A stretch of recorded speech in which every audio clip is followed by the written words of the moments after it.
$1,000 in federal funding to support a new sustainable composting project. The Prairie's Can investment will help build a rapid composting and biofertilizer facility designed to turn organic waste into usable fertilizer in about 20 days.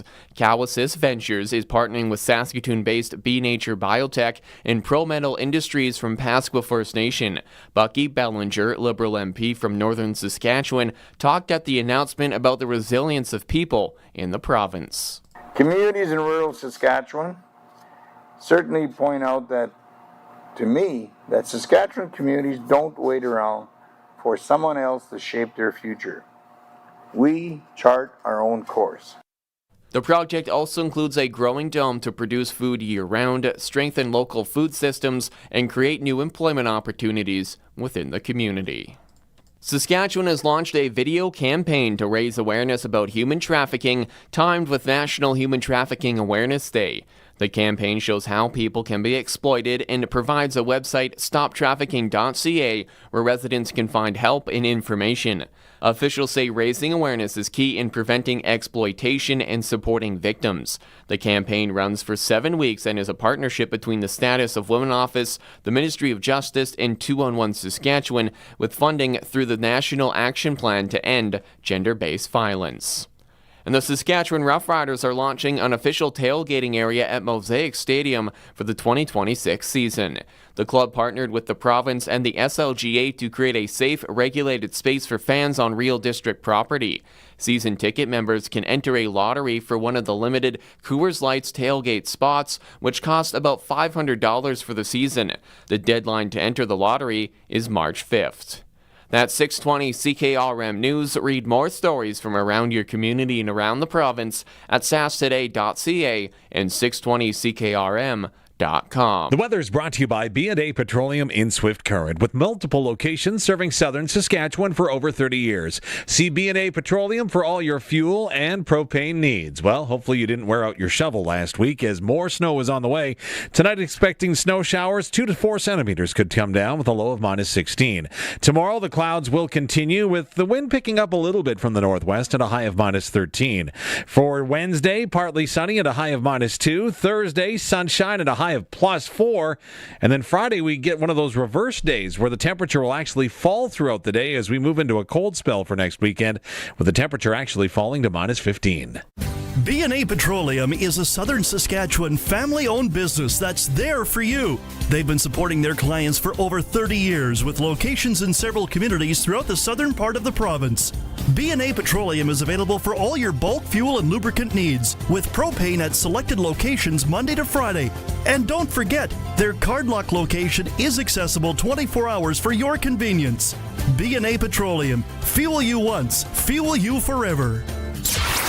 Broadcasting from Century Studios in downtown Regina, Harvard Media presents The Sportscage, where Saskatchewan comes to talk local sports. Visit satstoday.ca for the Voices of Saskatchewan, your news, ag, and sports portal. Think of it like a newspaper from the old days, without the inky hands. Be part of the show. Call 1-866-767-0620 or text 306-936-6262. The Sports Cage. Streaming at sportscage.com, our YouTube channel, and on the radio at 620 CKRM. Well, good afternoon, Saskatchewan, and welcome to a Monday edition of the Sports Cage. The final Monday of February is here. It's the 23rd day of the month. Dave Thomas filling in for Tegan Whitco, who's a little under the weather today, and I'm not sure whether it's an Olympic fever or maybe a Team Canada hangover. You can go ahead and decide amongst yourselves what it may be, but there truly is a lot of Olympic fever going on around Saskatchewan and, of course, around the country. And we're going to explore that throughout the course of the program today, find out who did what in the world of sports, and hear from some special guests like Daniella Ponticelli, who was in the midst of the Olympic spirit, calling games, not only in hockey, but in a sport that not many Canadians knew, but you would have thought, listening to her broadcast that event, that she had been doing it all her life.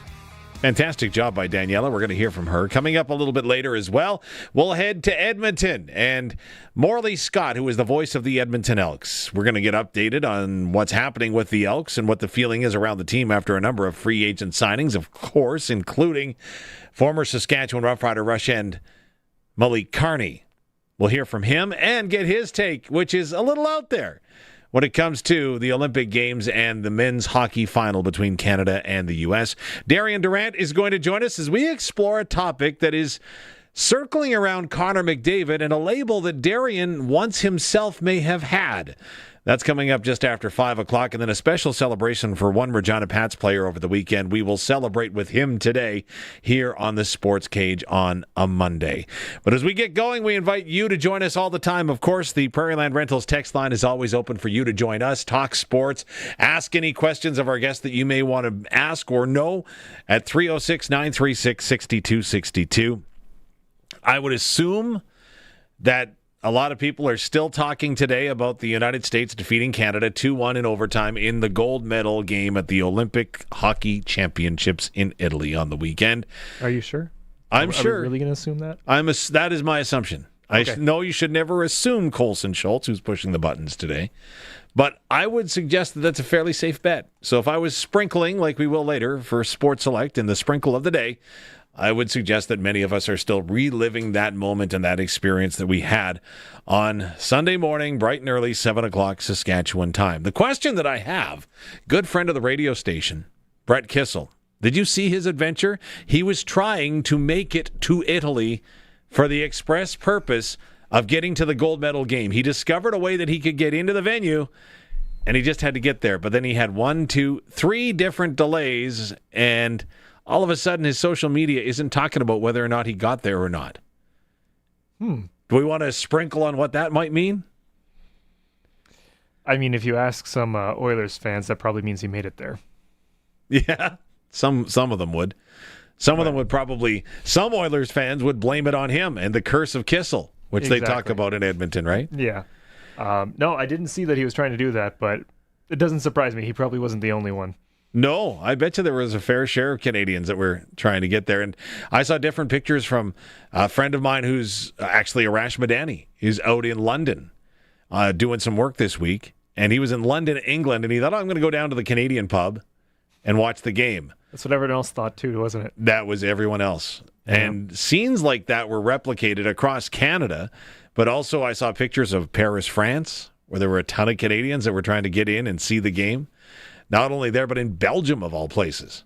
And again, that might just be the friends that I've got on social media and the algorithm catching up to me. But Belgium, I'm like, okay, cool. Didn't know there'd be a lot of Canadians there. They like us over there. When we talked with Suits when he was on his tour through Europe with his buddy, was that this offseason or last offseason? Last offseason. I think that was last offseason, yeah. Yeah, no, Belgium and the Netherlands, they really appreciate the Canadians up there. So that doesn't fully surprise me. So let's talk about the game itself. Canada, again, give up one chance early on, and the Americans bury on a great individual effort. The Canadians, try as they might, just could not find the equalizer until finally Cale Makar bulges the twine in the second period. The Canadians had a 5-on-3 power play they didn't score on. Nathan McKinnon had not one but 2 different empty nets.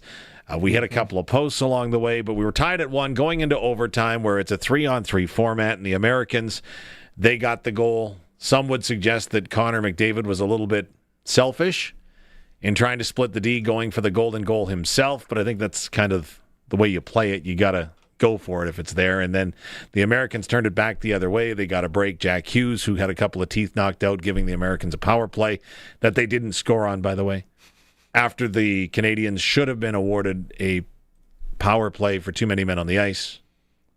I know these are all sour grapes, aren't they? Yeah. Yeah. But the golden goal. Well, before we get there, you just got to say, good job, Hellebuck. Well, and again, Connor Hellebuck for years in Winnipeg has been dubbed the guy that can't win the big game. Yep. Kind of like Jordan Binnington prior to the Four Nations tournament last year. This time around, Connor Hellebuck, and he shone over 40 shots in regulation. He was clutch in overtime, making the big stop before the Americans scored. Not to mention the paddle save heard round the world, which you're showing on our stream at sportscage.com, X, and YouTube. Yeah, because I can show pictures but not videos, but this picture speaks loud enough. Yeah, Devon Taves, wide open net, and some way, somehow, the paddle gets back from Connor Hellebuck, who was pretty coy with reporters after the fact, said, oh yeah, you saw the save, you know what it was all about. And I'm like, yes, we did. Yeah. So we asked at sportscage.com, it is our poll question, did Canada deserve a better fate? And so far, leading the way with over 63% of the vote, no, Canada couldn't come up with a clutch goal, so they didn't deserve a better fate. Do you agree? Like, the way you said that is confusing my brain now, so I got to go look up the question myself. Well, because if you think about it, right, they did dominate play. They were dominant in regulation. They gave up. The scoring chances were, I think, 3-1 in favor of the Canadians when you look at the ratio. Mm-hmm. So did they deserve a better fate? Or are you okay to say, nah, they didn't get the job done. They weren't clutch when they had to, which, of course, reminds me, we will get to our clutch performer coming up at 4:30 for Kellen Solar. But they just didn't get the job done when they had to, if you know what I mean? Yeah. Yeah, and like you said, shots 3-1 in almost every hockey game. One or two of those should go in. We mentioned the couple posts on open nets. Hellebuck stopping, how many, what did it end up being? 41? Yeah. 41 of 42. Like, that's just a really, really good game for a goalie. Right? It is, absolutely. And Hellebuck has those games. None of us are surprised, really, no. Right? And in a one-game showdown, right, your goaltender can win you an advancement in a playoff. They can win you a medal. And that's maybe what Connor Hellebuck did there for the most part. Exactly. So, yeah. So, now for the part of this whole thing that I fear may get me kicked out of the country. Nobody wants to be the villain. And I'm going to bring this up with Morley Scott because he was quite outspoken on this, and this is coming up after 4 o'clock when I talk to him. I'm going to ask him point blank what he thinks about 3-on-3 overtime. Oh. Because all the air quote experts, right?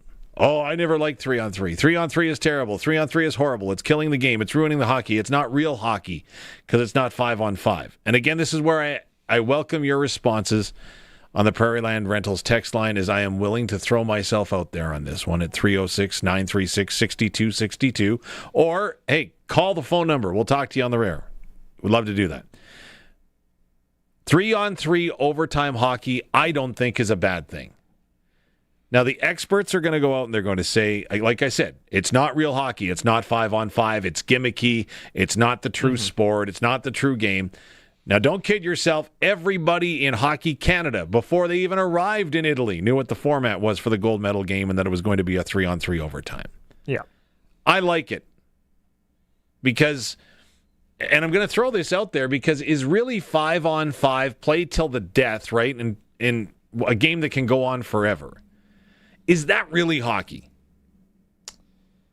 Sort of. You're not using your whole bench. Your fourth line is not going to play in overtime. Depends on how many overtimes you've played, but yeah. Okay. Your fourth line, they're not going to play in overtime. The officials, and again, this has been my argument for a long time, and there's a lot of people that disagree with me, but my opinion is my opinion, and I'll own it. So if you don't like it, let me know. But if you watch overtime in an NHL Stanley Cup playoff game, it absolutely resembles nothing like what the first 3 periods were like, or even remotely close to what a regular season game looks like. Because the standard of officiating and gameplay changes. It changes from the regular season to the playoffs. It changes from the playoffs to overtime in the playoffs. That's not real hockey either. Like, why should you be able to trip someone? Why should you be able to hook, hold, tackle in overtime? Well, because we don't want to go ahead and we don't want to dictate the outcome of the game by making a call. I hear what you're saying. And if it's something as blatant as that, absolutely that should be called, because you're not dictating it. That team did by tripping them. Yes, but again, it doesn't get called. I'm going to throw that out there. Continue on, though. Yeah, but yeah, I hear what you're saying. The standard absolutely does change. I think, again, in a perfect situation, you want 5-on-5 because that is quote-unquote real hockey.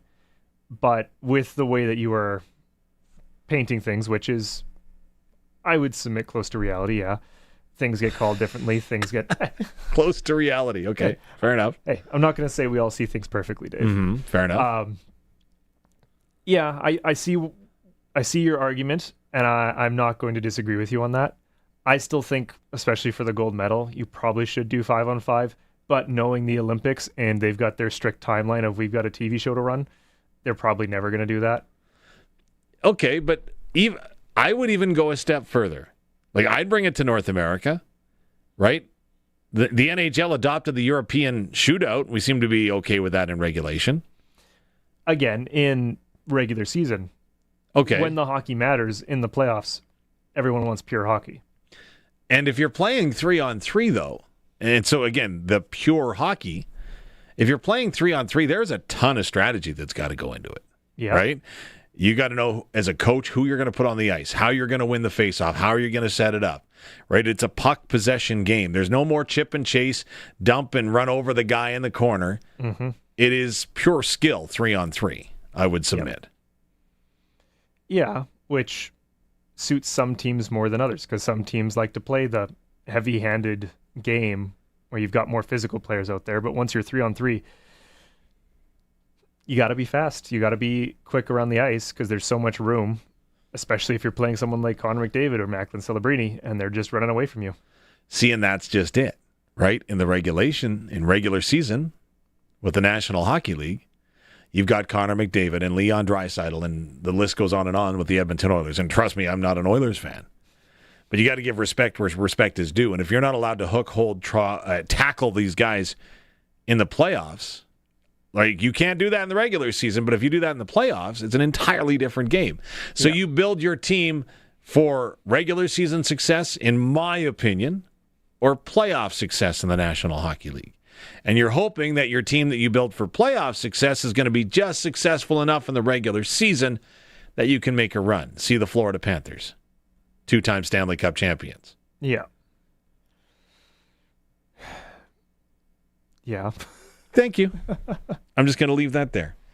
Before we move on, while we were talking overtime, this was my clutch performer on Thursday last week with Brendan. I just kind of want to see your reaction to it. All right. Cottage Grove and St. Paul U12 girls team in Minnesota. I don't know if it was the final or a semifinal. I'm assuming it was the final. Guess how many overtime periods they played? Oof. Probably 9. 12. Oh, I was going to go 12 too. Okay. Started on Monday, played the game 6 overtimes, postponed, went back Tuesday, played 4 more overtimes, postponed, went back Wednesday, played 2 more overtimes, and Tuesday to Wednesday, in between Tuesday and Wednesday, the league was like, okay, if you hit 12, you're going to a shootout. Wow. So they went to a shootout. Cottage Grove won in a shootout? Wow. Yeah, Cottage Grove won in a shootout. I'm like, man, like, those goalies need an award. I'm assuming they didn't switch goalies, but like... Yeah, that would be something. Anyways, I just wanted to see your reaction. I appreciate that. 12, yeah. And then all of a sudden the league steps in. Yeah, now just so you know, it's gone on too long. Yeah. Just saying. 12 is too much. Gary Bettman's in charge of that too. No, I'm just kidding. Jokes. On our YouTube chat, of course, you can chime in there. Bulls fan 2K7. Why does it go from 5-on-5 to 3-on-3? Why not 4-on-4? That makes sense too, right? I could get on board with that. Go from 5-on-5 after regulation to 4-on-4 for 20 and then 3-on-3 for 20. We know that it probably won't get that far. Just saying. But that's a great point. Again, want to hear from you on the text line at 306-936-6262. You can give us a call, that number as well. And also, the other thing we're going to kick around is Connor McDavid kind of threw it out there. Does he now wear the horns of not being able to get it done in the big game? 2 losses successively in the Stanley Cup final, and now doesn't win the gold medal in the Olympics. Just saying. Overall, Canada did finish 8th in the medal standings, by the way, earning 21 medals, 5 gold after collecting 13 in the second half of the games. However, it's the first time since 1994 that Canada has placed outside the top 5 at our Winter Olympics. Are you happy with the performance of our athletes at the Olympics? So many of those are one-offs, right? You don't get a series, you don't get a second chance. And that's a tough one, for sure. Tough one.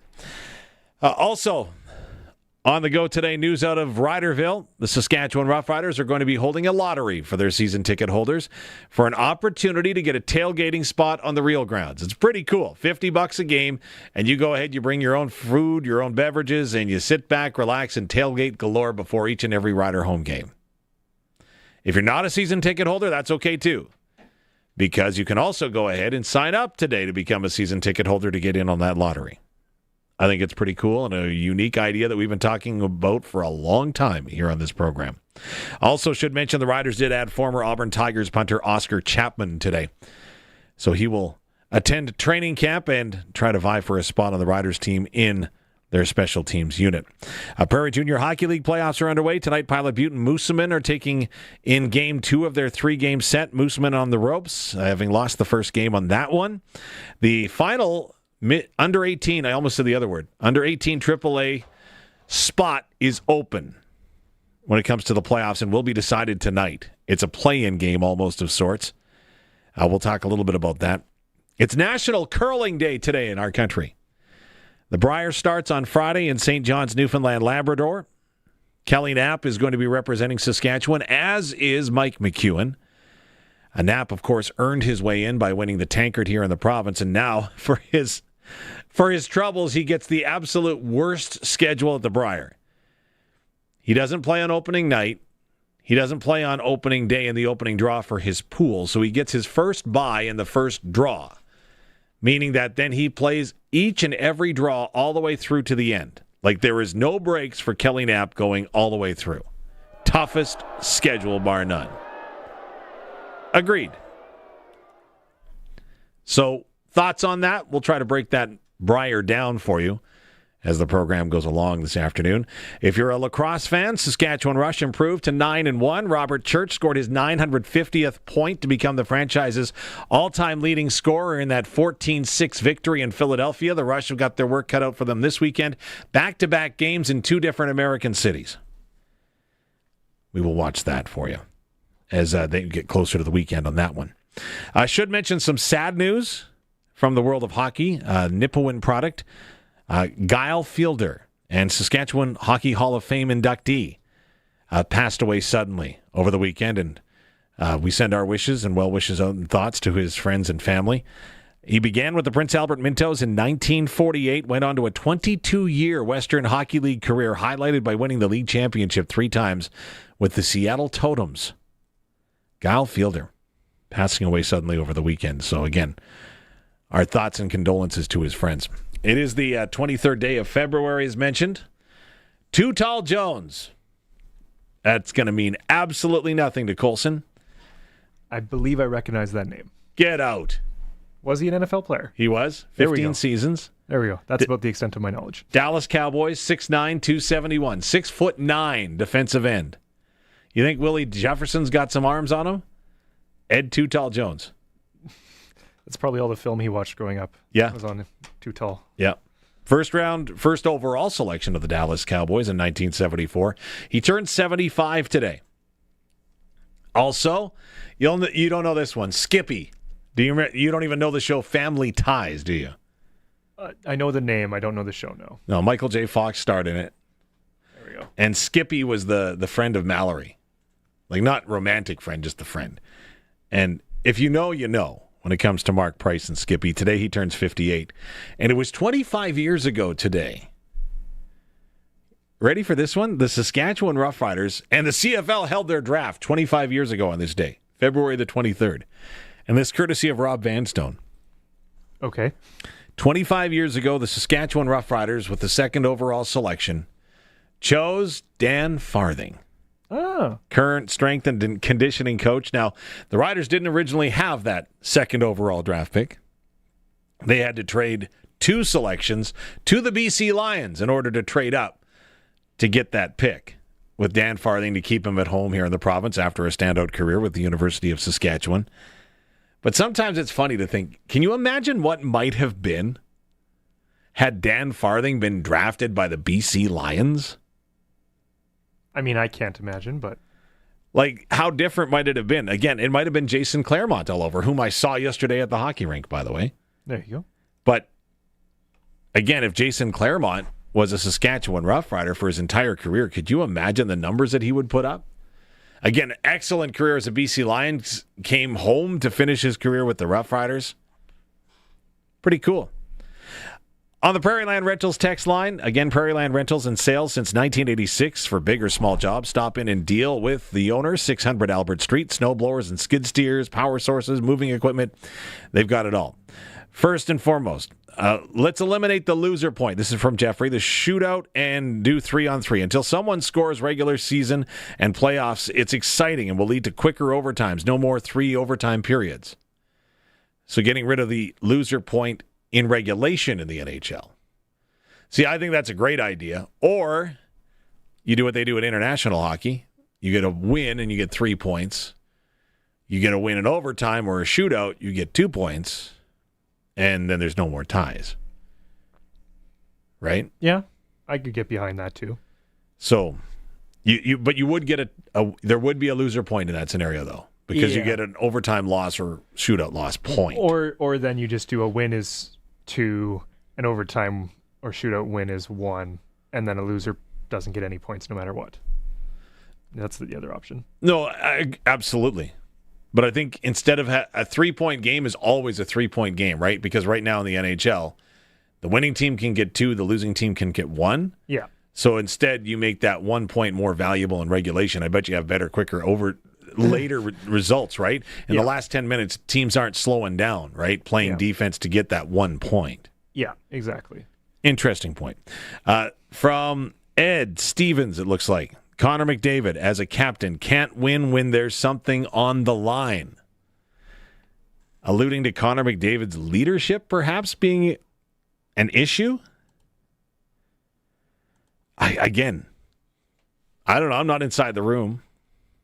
Did you watch that Edmonton Oilers documentary the year after they lost their first Stanley Cup? Sorry, that sounds terrible. The year after they lost their most recent Stanley Cup? Like, on the one hand, I feel like you're just trying to rub this in, but then I remember you're a Canucks fan, so I don't know if it's really rubbing it in or not. But yes, I do remember the documentary. So, again, it kind of gave you a glimpse into his leadership style and the amount of respect that there was for him in the locker room. Mm. But I'm just saying. And the other thing, too, was like, yeah, as much as McDavid was a leader on this team, it was Crosby's team. Oh. Yeah, I think so. So, like, yes, McDavid was one of the alternate captains and was the captain for the last 2 games wearing the C, but you got to believe that Crosby was still there in the locker room, not pulling strings. That's not the word I'm looking for, but still, like, leading the guys, leading the charge, if you would. At least for a guy who's never been in a hockey locker room as a player or any other way. That would be my take. But okay. Paul here. McDavid, ? Last I checked, hockey was a team sport. Can't hang the loss on him. We won every aspect of the game. Unfortunately, it didn't show up on the scoreboard. But again, are we saying that he's the guy that can't win the big game? That's what Connor Hellebuck had to wear. And then I think it's Dean, not because Canada lost, but I don't like 3-on-3 for a championship game. A team that plays hard for 60 minutes to get to overtime may not be suited for 3-on-3. It's a completely different game. Perhaps if they tweak the rules a little bit better, I think they would enforce an over and back rule. A team cannot retreat more than 1 line back. Again, the whole puck possession thing and idea, I completely get that with what you're saying, Dean. He says this would eliminate the casual skate back 3/4 of the rink, which is not entertaining in any way. True. And valid. But more of your thoughts to come as they're flooding in now on the Prairie Land Rentals text line 306-936-6262 on our YouTube chat, and of course on X as well. But we need to take our first break as we are going to be joined very shortly by Daniella Ponticelli, who is fresh off her Olympic experience, which from my standpoint, getting a chance to watch was extraordinary. We'll hear from her next. You're watching the Sports Cage. Of course, we're streaming on X, YouTube, and sportscage.com, and listening on the radio celebrating 100 years. This is 620 CKRM. Think about the voices that kept you company on early mornings, late nights, long drives home, the songs you grew up with, the ones you still know every word to, the games you listen to through long summer days and harvest dust. For 100 years, 620 CKRM has been right there with you. And this year, CKRM turns 100. So we're celebrating the only way we know how. Big, bold, and unforgettable. You're invited to 100 years in one night. Saturday, July 18th at the Connexus Arts Center, honoring the icons who made CKRM what it is today. Tickets go on sale soon, so keep listening to find out how to get yours. 100 years in one night. Brought to you by 2S Auctioneers, Lori Kruger, the mortgage specialist, Heartland Livestock Yorkton, Quality Tire, EB Power Sports in Assiniboia, Croft Electric, Shepherd Realty, and Mac Auction Company. Here's to the past, the present, and the night we celebrate it all together. The auction calendar is stacked at Ritchie Brothers, and an exciting Regina Unreserved auction is happening March 24th. Visit the Ritchie Brothers website or Regina location to view a wide variety of used equipment from top brand manufacturers. You won't want to miss this great opportunity. Head to rbauction.com/Regina to sign up and be ready for the auction. Again, that's rbauction.com/Regina. 10, that's 12.5. If you've got a Steelcraft garage door, you've got a door with parts manufactured and assembled right here in Canada. A door with better insulation and seal, plus a warranty you're probably never going to use. And if you don't have a Steelcraft garage door, you should get one. Don't just hang a door, install a Steelcraft. Turn curb appeal into curb envy. Steelcraft door, Steelcraft door, Steelcraft door. We offer more. Steel-craft.ca. Back to Sports Cage. Text 306-936-6262.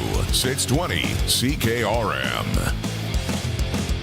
It is the final Monday of February, and this is the Sports Cage on 620 CKRM and streaming across the world at 620CKRM.com and sportscage.com. Again, you can have your say, weigh in, let us know what you're thinking on this Monday. Dave Thomas is in for Tegan Whitco. Tegan's got the Olympic fever or something like that.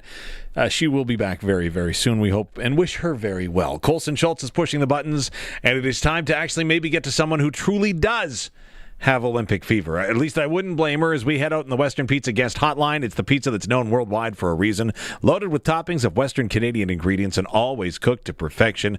First of all, we ask you, Daniella Ponticelli, please take a bow. Your performance over the Olympics was absolutely nothing short of sensational. I hope you enjoyed it, my friend. Oh, thank you so much. I did. It was a wild ride, and I can confidently say I don't have an Olympic fever, which I have to say, though, when you know that you've been assigned and you're going to do this, that's one of the things that kind of weighs on you is like, gotta stay healthy, gotta stay healthy, gotta stay healthy. I'm assuming that's what every athlete is thinking. But the same goes for broadcasters. You don't want to have to miss out on this opportunity because you're under the weather. So made it through, feeling good. And of course, I wish Tegan well as well. We were texting earlier, so I just hope she's feeling better. Awesome to tell you that you were stuck with me. So that was good to give you the proper heads up because everybody knows that. So now that the experience is done, have you had a chance? I know we're only 24 hours out. Have you had a chance to take a deep exhale and look back at what you've achieved and what your teammates that provided Olympic coverage to our nation achieved? I'm so glad you mentioned the team because it's quite an impressive undertaking when you get to see how it all works behind the scenes and how many people are on the ground, how many people are feeding information, and you're always working as a group. So I'm glad you shouted them out.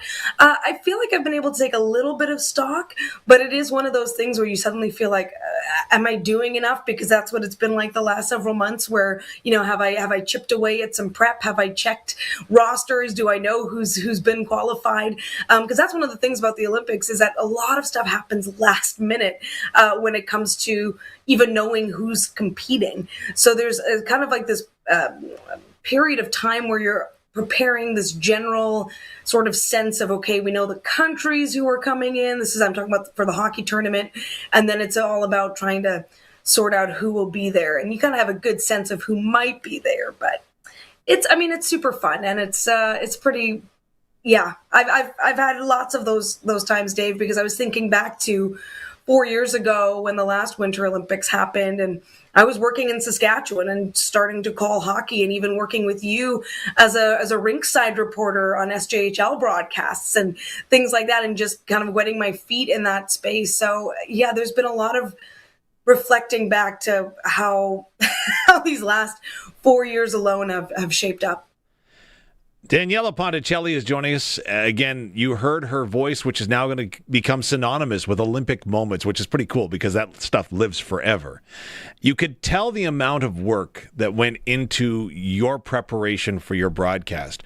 Were you ever at any time, though, I know with a live sporting event, you would never think that, hey, I get a dress rehearsal, but did you have an opportunity to do rehearsal games beforehand with your colleagues that you got to work with? Well, the good thing is I work with Becky Keller very frequently in the PWHL, and we were paired together for many games heading up to this. But I would say the sort of dress rehearsal that you're talking about kind of happened in the 3 Women's World Championships that we worked together previous, because they're structured very similarly to an Olympic tournament, and so many of the same countries are, with the exception of host nation Italy. France as well is not in that top division of the Women's World Championship. So there's some differences, but not many. You know, the Group A is the Group A and the Group B is very similar. So there was this familiarity and this understanding of what it's like. And you know, depending on where it's held, there have been times when we have been there in person. In the case of the Olympics, a lot of Canadian broadcasters work out of the broadcast center in Toronto. And so it's just an interesting dynamic of needing to live and breathe on Italian time, but you're here.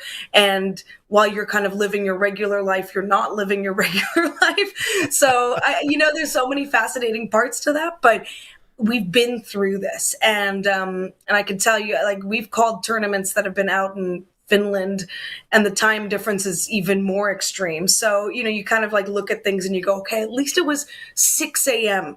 for most games to start versus a 4 a.m. start, which means you're there at 2 a.m., things like that. So no complaints on that. And I would say that those events absolutely prepared us for what we were stepping into.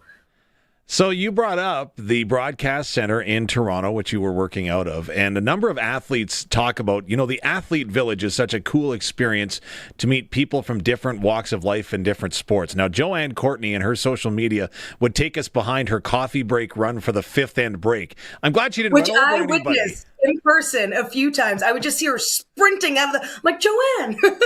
And she just bolting. I'm thinking somebody's got to get the girl a Keurig, but did you have an opportunity to meet other broadcasters along the way that was maybe a same experience to the athletes? Yeah, I guess, and thank you for bringing that up. That is kind of, you look at what opportunities are there in this sort of different kind of environment, and that would be an absolute plus and a pro. I'll never forget walking in, I think it was morning day 2, and there's one other person in this massive dining hall, and we're both sort of reaching for the sugar at the same time for our coffee, and it's just Ron McLean. It was such an interesting experience to kind of be around that, and there's still a part of me that fangirls a little bit. Like Jennifer Jones, I was working in Winnipeg when she was on her epic runs that she had at Sochi, and so I interviewed her kind of during the prep time for that, and so to see her now in the broadcast, that was so cool.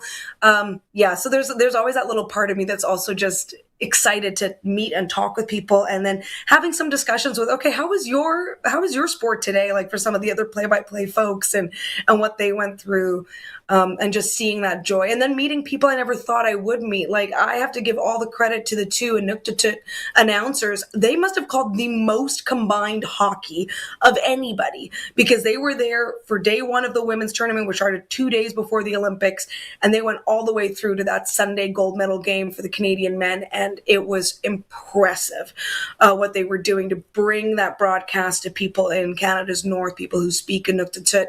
I just thought it was beautiful. So it was really interesting to meet so many broadcasters doing so many important things across our country. I am going to ask you about the highlight or the call that you made that you love the most. Before we get to that, it may be the same one as I had, because watching on social media, some people call it trolling, some people call it stalking. You use what you want.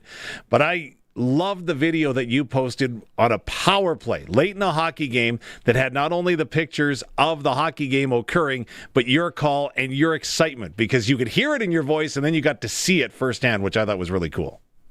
That game, okay, so that game was Czechia and Sweden in what to me is the closest quarterfinal to be expected, right? It's when you have the, one of the closest. You also expect the two Group A teams who are meeting in the quarters to be close. But we figured that the skill from the Swedes that we saw throughout their Group B dominance was going to match up nicely with that third in Group A team. So we were expecting a tight game. It was very tight. And the Czechs were the team that everyone thought might even spoil the party for Canada to get to the final. So they had pretty high expectations.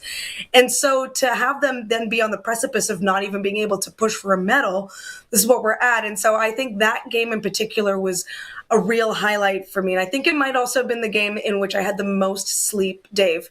So that always helps. All the other games I was very sleep deprived, but we had the day off before. There was no women's hockey the day before. So, you kind of take the wind with that as you will. I did get to call a number of the U.S. games. Those are kind of fun in their own way, just because I'm so familiar with the U.S. players, being that they're in the PWHL. So there's lots of storytelling. But in terms of close games, I think that one would be the highlight. For sure. And then to be able to say, Sweden's going to the semifinal for the first time in 12 years is always, there's always those moments. I also did some ski cross, and that was really neat. Unfortunately, Canada did not fare well in ski cross. They were out in the quarters, but lots of history was made. Italy won its first medal in that sport. So those moments always feel kind of just extra good, extra exciting.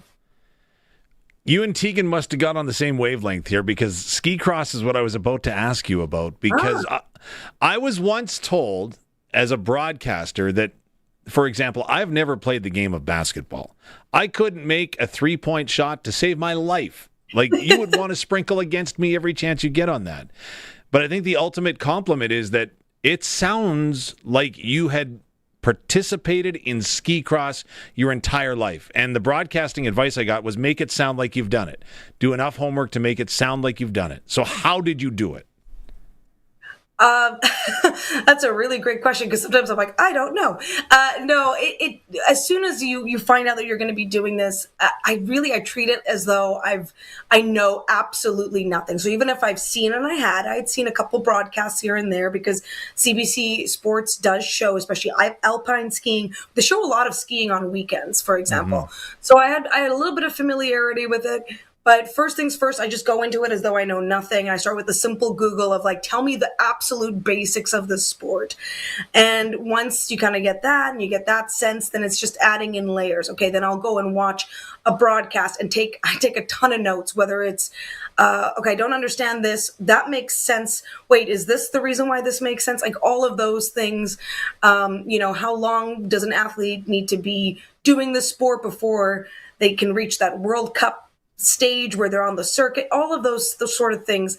And then it just goes back to more research, but also talking to people who've done it. And of course, knowing that I was getting to work with Canadian gold medalist, silver medalist as well, 3-time Olympian Kelsey Serwa, that was a phenomenal resource. So just being able to talk to her about what does it feel like? And that's the thing too. She is going to bring so much of that to our broadcast.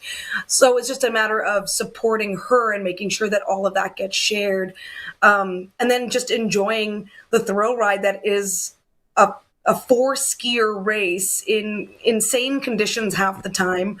And you're hurling down a mountain. It's just incredible. It's pretty impressive to see. So I think that's the approach that I would take for that. And then when you have to learn games, like a higher level game that you might not have played at that level, then it just takes a bit more time.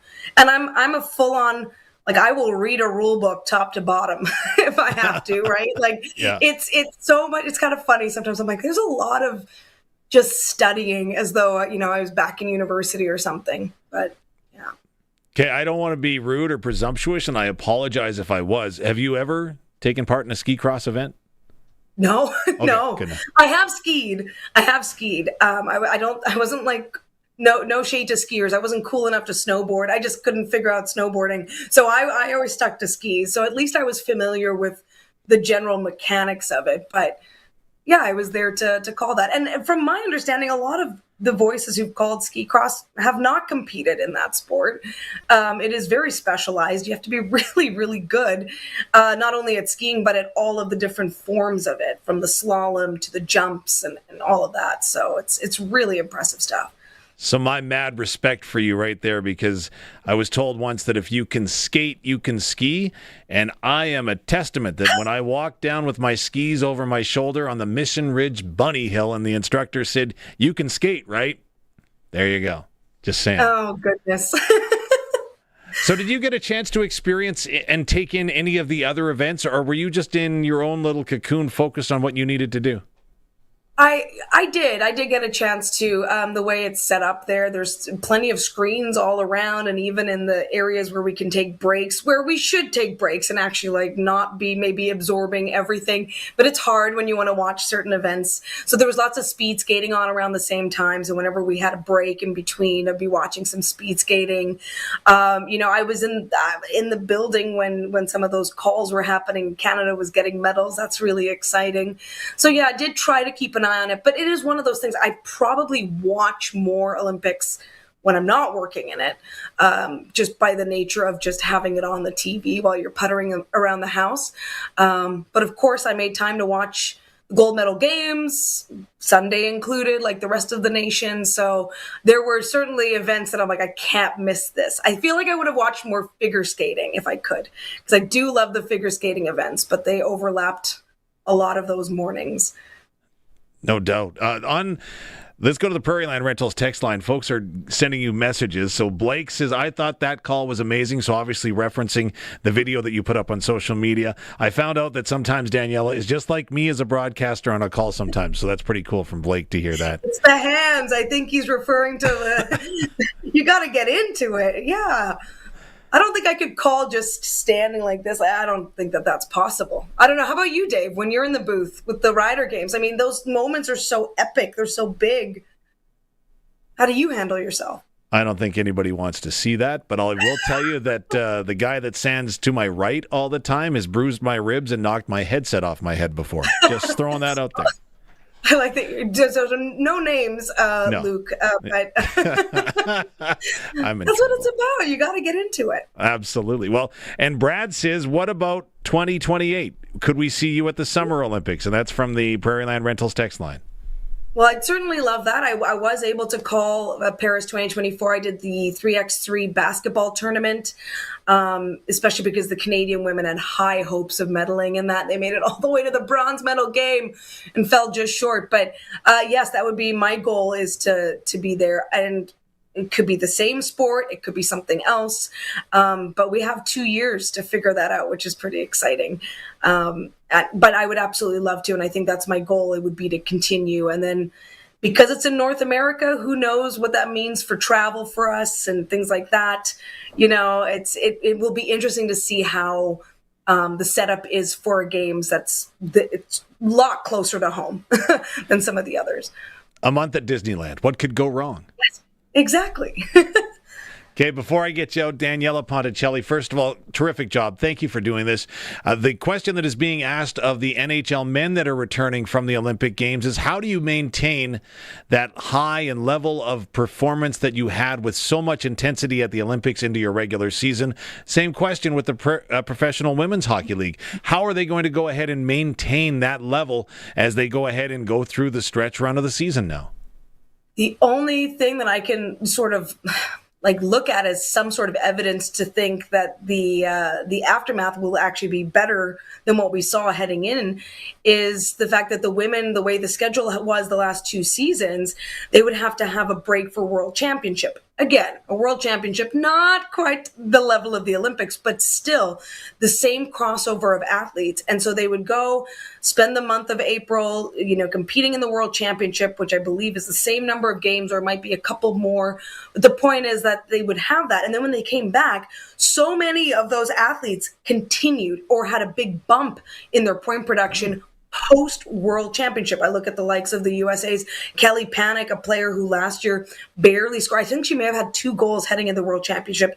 She scores 4 goals there for the United States, comes back, goes on a tear, helps her team win the championship. So we have actually seen that the bump has happened and the boost has happened for those players in some capacities. My biggest concern, of course, is how Poulin's injury, how bad it is. Yeah. Obviously, the Montreal Victoire will be looking at that and making sure she's all right. But knock on wood, it seemed like so many of the on the female side, especially, it seemed like the athletes in the PWHL were healthy throughout the tournament. So that's really great news for the league because we get started Thursday. We're back in action Thursday, and I've got a call on Saturday. So it's really quickly heading right back to it. Well, Daniella Ponticelli, fantastic job at the Olympics. Congratulations on an extremely, extremely exhilarating effort that we got to watch and be front row seats for here right across the nation. I promise next time you're on, Tegan will be here, but don't worry. I've already gone ahead and ordered chicken noodle soup for her with Skip the Dishes and your credit card, so thank you. Excellent. Thanks so much, Dave. Daniella Ponticelli, fresh off her Olympic experience, of course, broadcasting to the nation in both ski cross and the women's hockey competition. Boy, I tell you, what a great person, and we're very lucky that she joined us here on this Monday afternoon on the Sports Cage. Lots of your comments coming in on McDavid and as to whether or not he should now be labeled as the guy that can't get it done in the big game. We'll get to those thoughts. We've also got to get to your sports ticker in just a moment as well. Of course, Daniella Ponticelli and all of our guests joining us on the Western Pizza Guest Hotline. This is the Monday edition of the Sports Cage for sasktoday.ca. More coming up in a moment. This is the Sports Cage streaming on X, YouTube, and sportscage.com, and we're on your radio at 620 CKRM. Did you know over 1.3 million homeowners call on Reliance for their water heater needs? With over 150,000 five-star online reviews and over 60 years experience, you could say Reliance Heath are water heater experts. Switch to Reliance Heath today. They'll give you $200 for all your hot water needs. Call on Reliance. Visit waterheaterrentals.com for details. Terms and conditions apply. Back to our regular spot, Pump Jacks Cathedral. You know, I thought Pump Jacks was a kind of boot polish till last month. What are you getting? Kerwin's crispy ribs and a cold pint of local craft. Crispy, meaty, beautiful. You had me a meaty. Plus, we got live music on the weekends, big screens. This place is basically my second marriage. And way cheaper than the first. On the corner of Albert and 13th, Pump Jack's Cathedral Saloon and Steakhouse. Come early, stay late. The place where friends meet. Text CKRM 306-936-6262 for Prairie Land Rentals. Renting heaters, skid steers, and most power tools for all those winter jobs. And your official Husqvarna snow thrower dealer. Prairie Land Rentals, 600 Albert Street, where you deal with the owner. It's time for the Sports Ticker. Brought to you by Reliance Heath Water Heater Rentals. Switch to Reliance today and get $200 cash back with your new water heater. Some conditions apply. Call on Reliance. All right, a couple of big games on the ice tonight in the Prairie Junior Hockey League and Saskatchewan Under-18 AAA Boys Loop. Let's get to the PJHL. Moosomin is home to Pilot Butte tonight. That game is at 8:15. It's game 2 of the best-of-3 Survivor Series. Pilot Butte leading the set 1-0. Meantime, the Prince Albert Mintos are in Tisdale taking on the Trojans. Now, here's the situation. The Saskatoon Contacts hold the final playoff spot by 2 points. If Tisdale wins tonight, they would be tied with the Contacts in points, which would trigger a cascade of tiebreaker formulas. So the Mintos don't have a lot to play for in this game. Tisdale has everything to play for. That game goes at 8 o'clock tonight. Grapefruit League baseball action today. The New York Mets down the Toronto Blue Jays 4-3, despite the Jays putting runners on the corners with nobody out in the 9th inning. Just couldn't get the run in. NBA tonight, 3 games, including in Detroit, where the Eastern Conference leading Pistons, winners of 4 in a row, will host the San Antonio Spurs. And that is your sports ticker for Reliance Heath and their group of companies. And Colson, we were talking about memorable moments and getting excited in the booth. Yeah, and then I was looking through my library here, and I was like, oh, what did we find here? So if any of you missed where Luke elbowed Dave, here is the call. Houda and Mario Alford back to return. This one will be taken by Alford right in the middle of the field at his 10. Up to the 20, 25, 30. Has a seam to the 40, 50. Game over! Let's go! Alford down the sideline. Let's go! Be caught. Two flags. Mario Alford. Touchdown! Did your ribs hurt? They were sore. Just hearing that moment right now, did your ribs just throb and go, oh?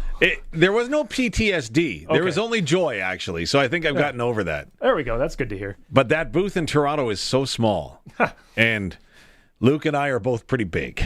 Let's just put it that way. You think they renoed it for the World Cup coming up here? No. Rats. No, I. What's the point then? Why host the World Cup if you're not going to make the booth bigger? The budget for renovations is adding seats in the end zone.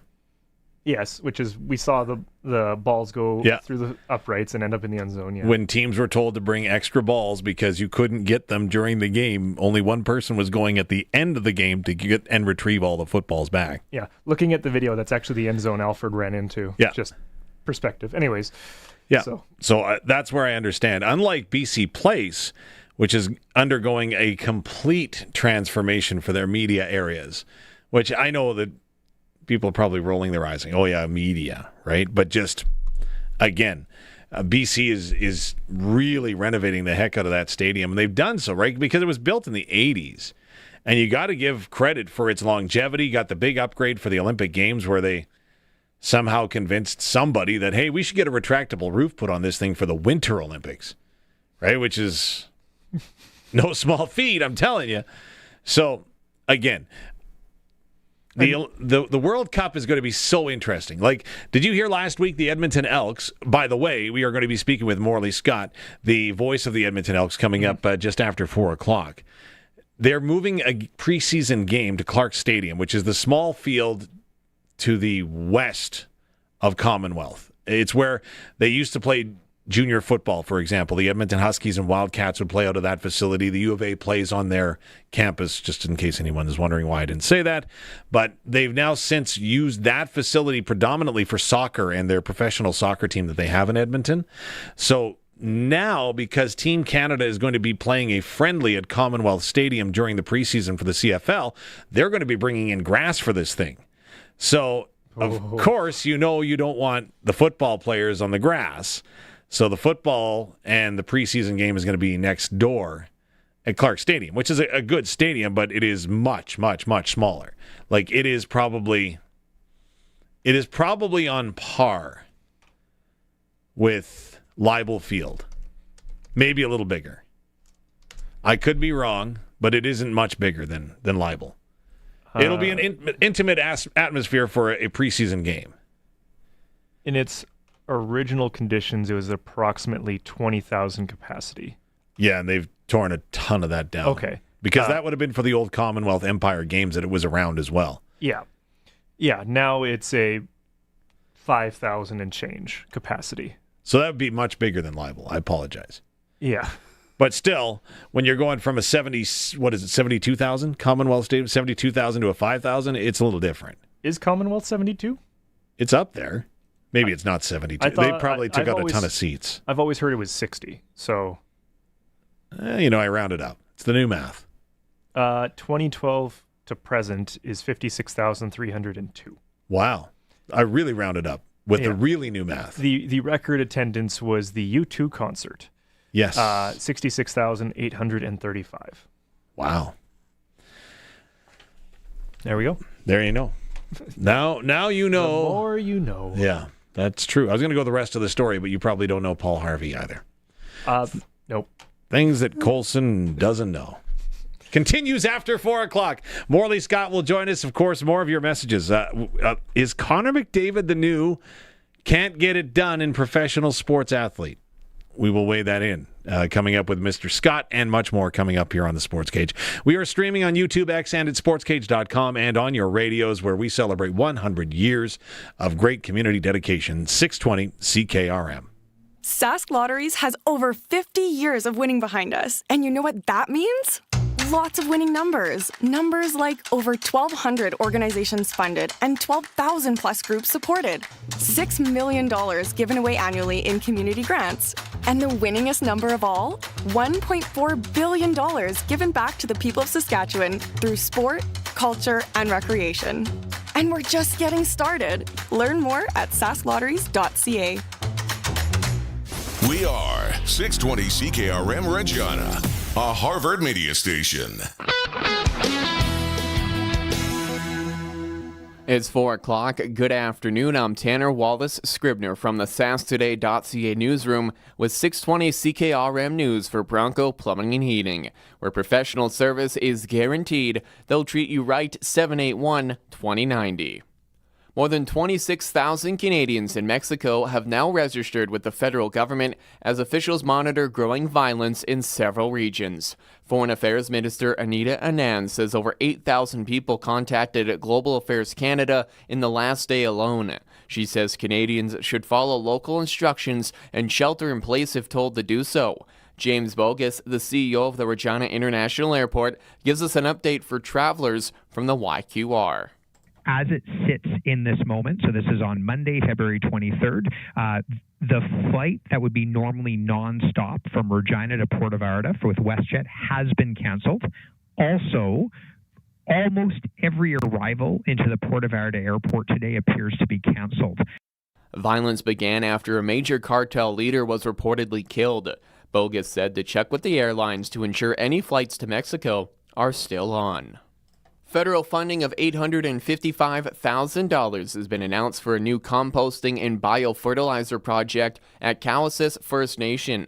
The money comes from Prairie Scan and will support a rapid composting system that turns organic waste into nutrient-rich fertilizer in as little as 20 days.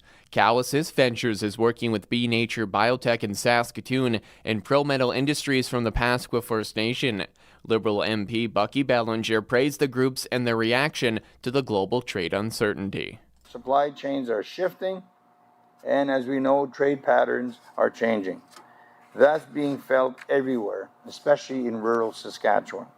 The project includes a year-round growing dome to boost local food production, create jobs, and support food security in the community. Charges have been laid against a Saskatchewan employer for alleged offenses involving 2 foreign workers at a tree farm near Weyburn. Rodney Sadolski is accused of producing false payroll records, misrepresenting job details, and taking unfair advantage of the workers between 2022 and 2024. A second worker reported similar issues, including misleading information under both provincial immigration laws.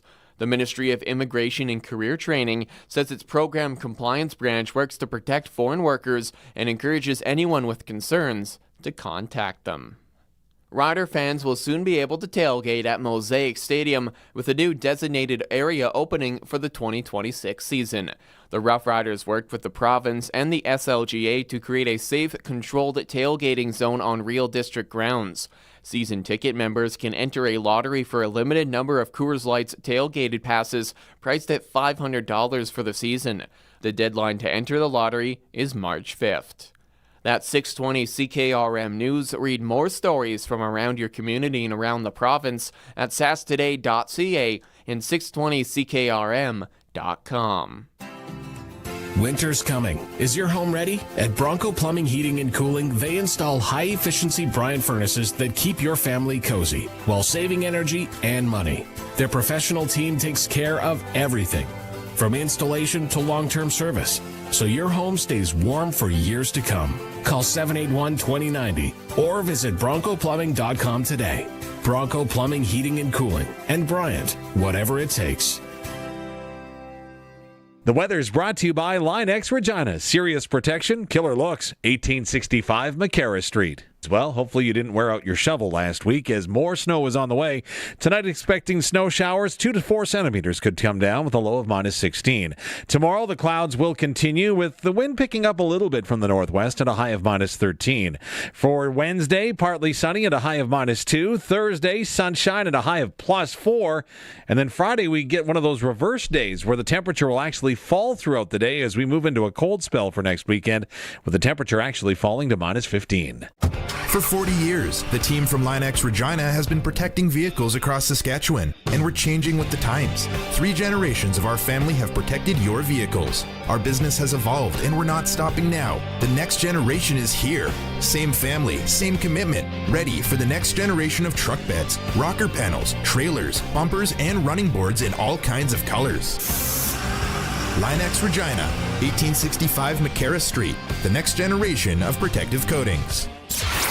Broadcasting from Century Studios in downtown Regina, Harvard Media presents The Sports Cage, where Saskatchewan comes to talk local sports. Visit satstoday.ca for the voices of Saskatchewan, your news, ag, and sports portal. Think of it like a newspaper from the old days, without the inky hands. Be part of the show. Call 1-866-767-0620 or text 306-936-6262. The Sports Cage. Streaming at sportscage.com, our YouTube channel, and on the radio at 620 CKRM.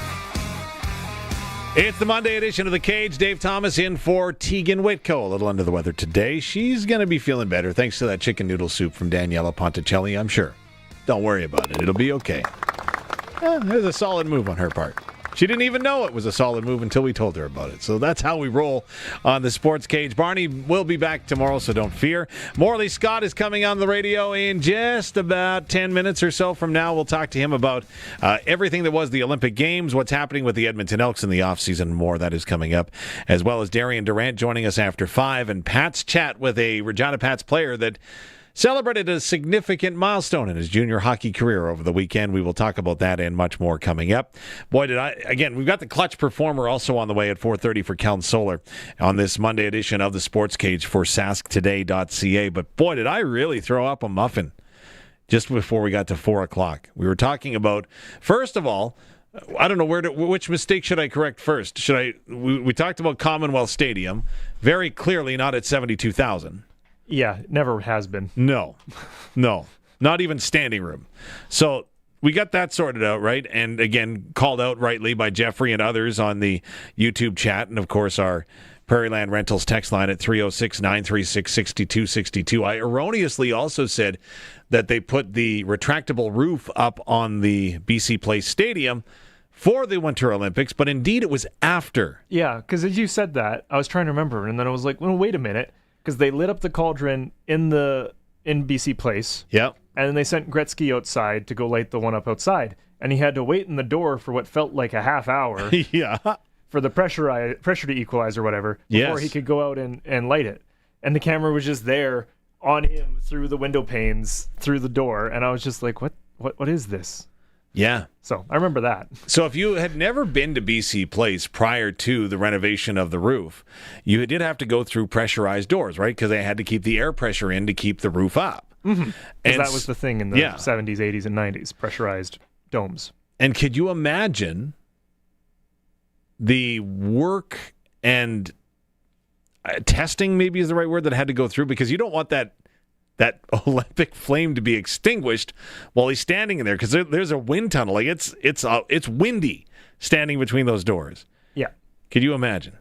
But then again, also if you recall, right, during that Olympic ceremony, remember an arm was supposed to go up and it didn't? Yeah, there were supposed to be 4 arms and only 3 rows. Only 3 rows, yeah. And then for the closing ceremony, we fixed it with a clown. Yeah. Because we're just going to have fun with ourselves. That's what Canadians do, right? Make fun of ourselves. Apparently. I did quite enjoy watching the closing ceremonies. I remember that. I mean, again, I was 12 years old, 13 years old. That hurts. Let me throw this out, though. BC. So then I did some research, right? So, a lot of people would do that prior to before broadcasting. You do your research, but we do things different here. That's right.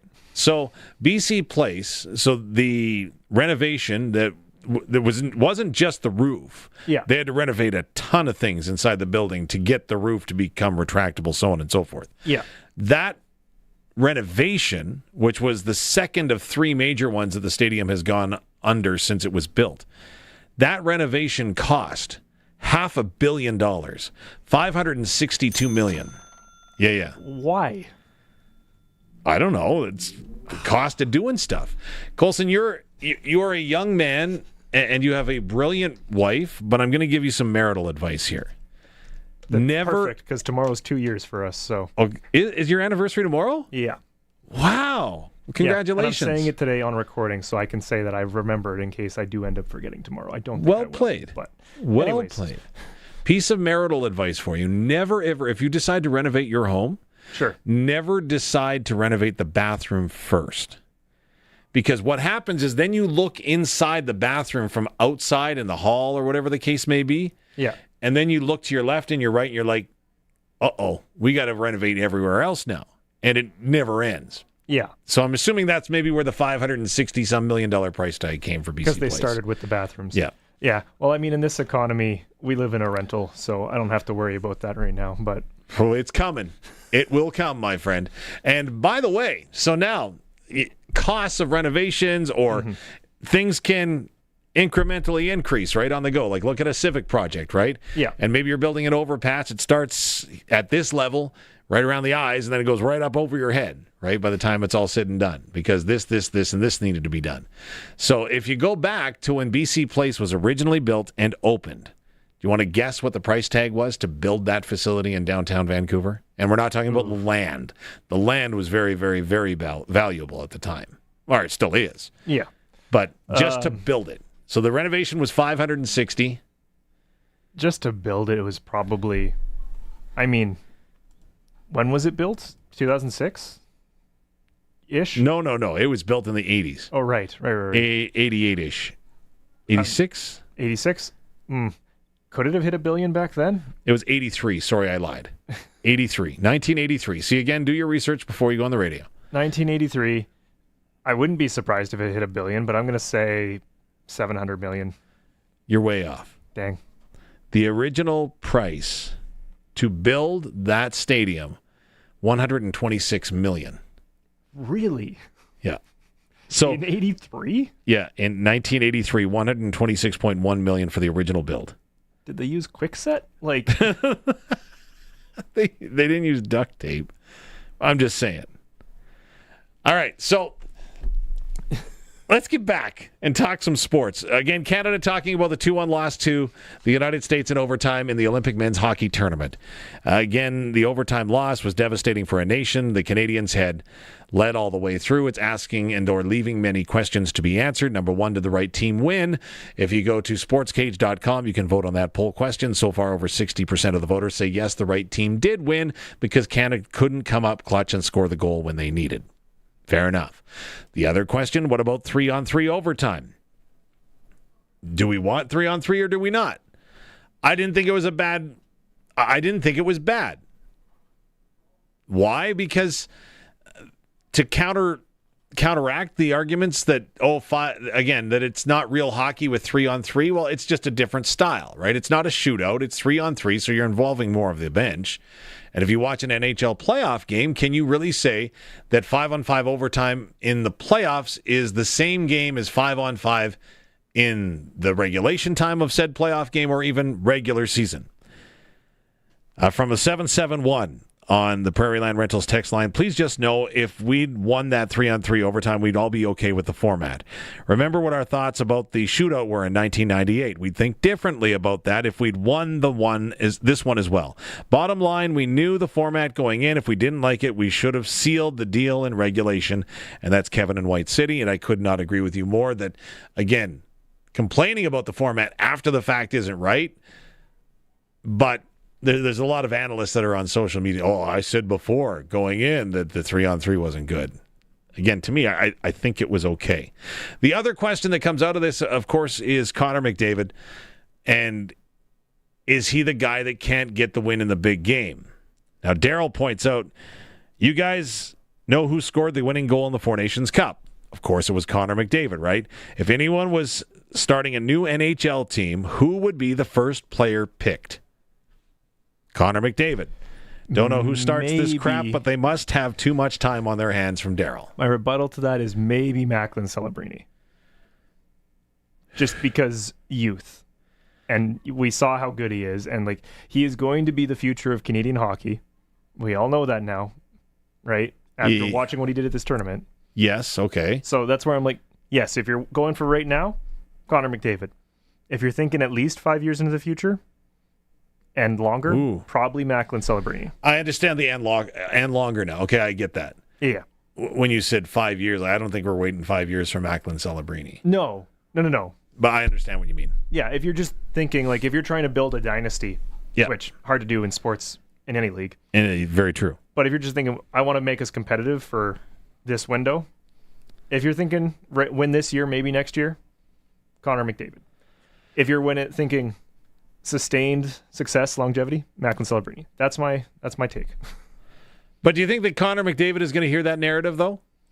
Again, not according to Daryl, and I'm not disputing you, Daryl. You make a fantastic point.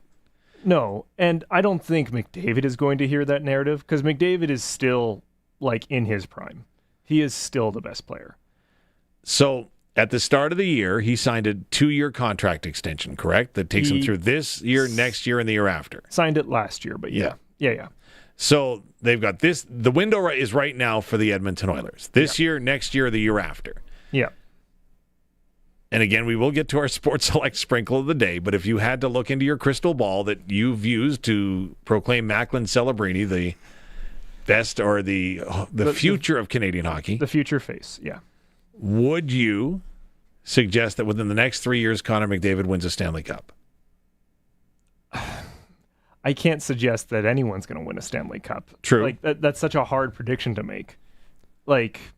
Again, people who were watching well before my time, people who were watching Mario. Why are you looking at me saying that?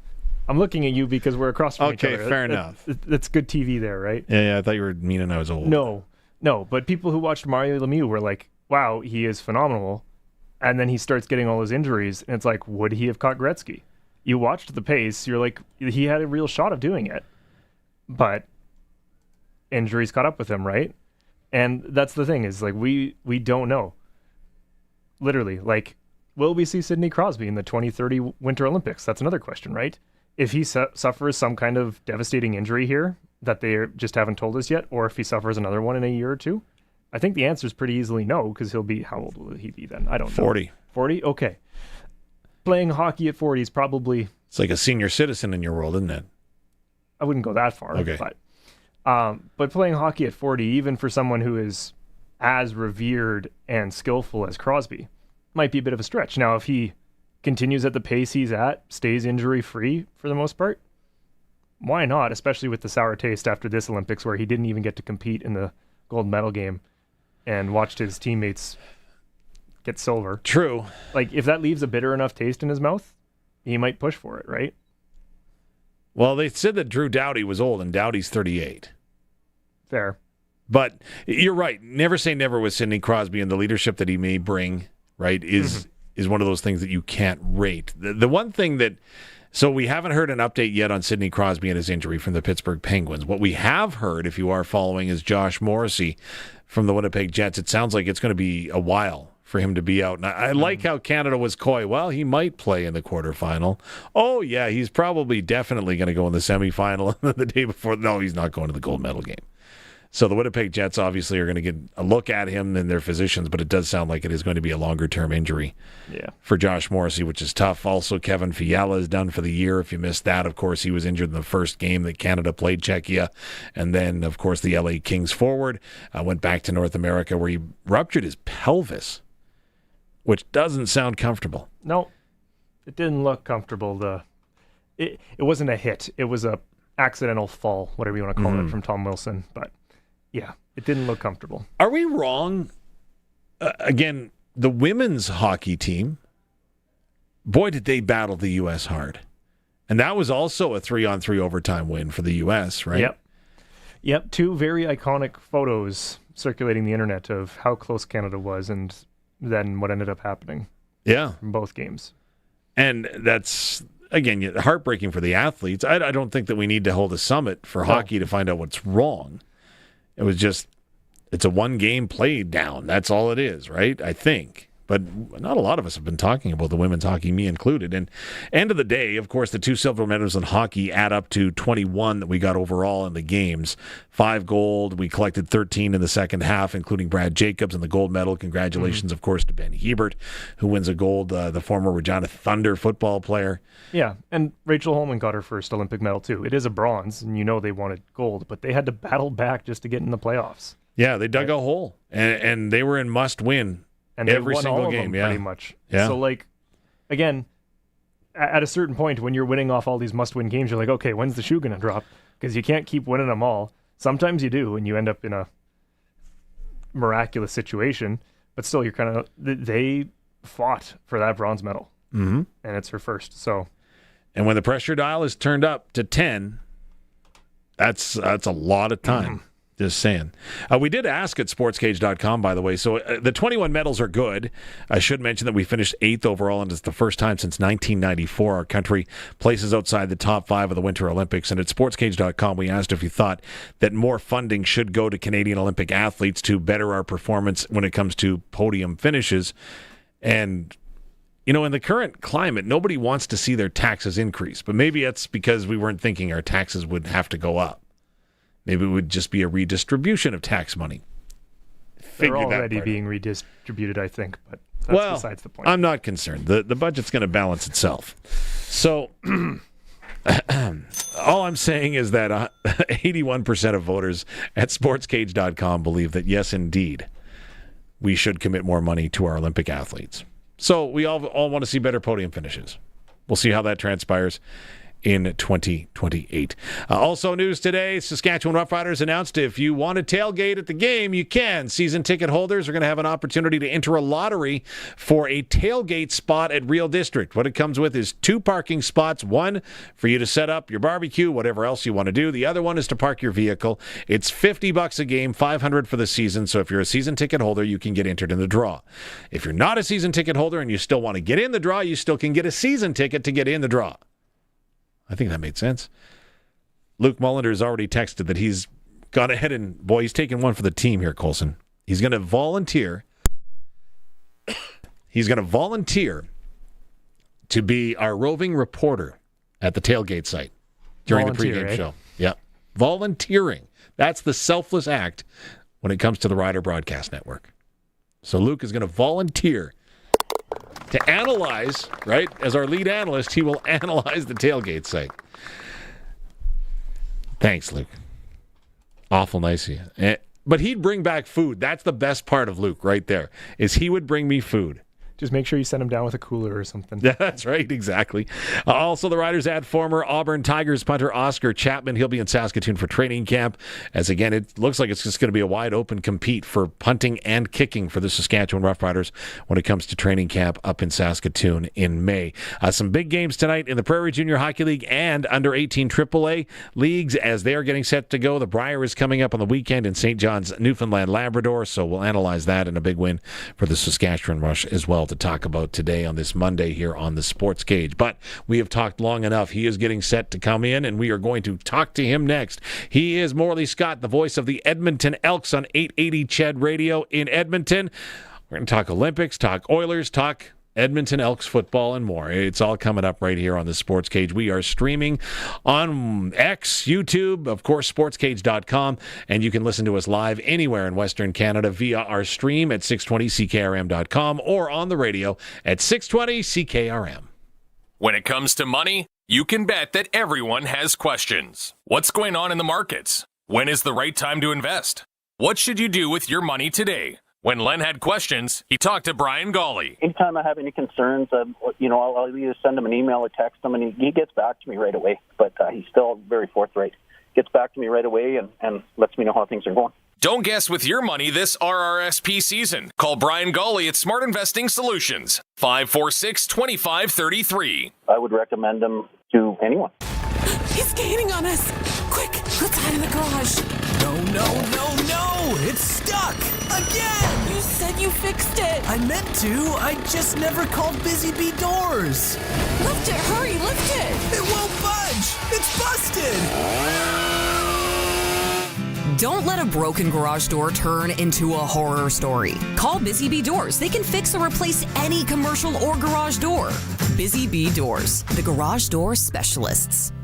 The Early Bird Spring Sale is on now at Extreme Hockey and Sport. The entire store is 15 to 25% off. Brands like Yeti, CCM, Bauer, all clothing and apparel. If it's in stock, it's on sale, and it must go to make room for new product. All purchases in February qualify for a custom Yeti summer package valued at $5,000. Locally owned, community-focused Extreme Hockey and Sport. 1425 McIntyre Street, conveniently located at the Cooperator Center, and online at extremehockey.net.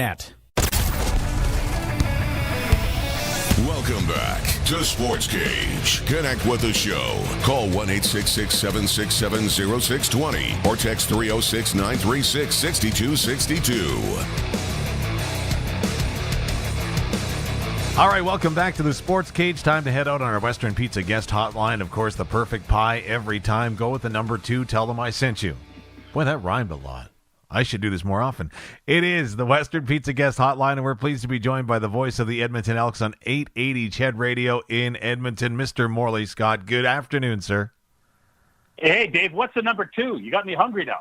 Pepperoni, bacon, and mushroom. Can't go wrong, man. You can throw on some green peppers or something, right? But yeah, that's good. I'm generally against any type of vegetable anywhere, especially on pizza. Attaboy. Western Pizza, though, that might be one of the best pizzas on the tour. I appreciate that. I do. Yeah. And, they were smoking busy on Sunday, even though they didn't get opened in time for that early start for the hockey game. But the question I'm getting all over the place is, have you recovered? So have you recovered, sir?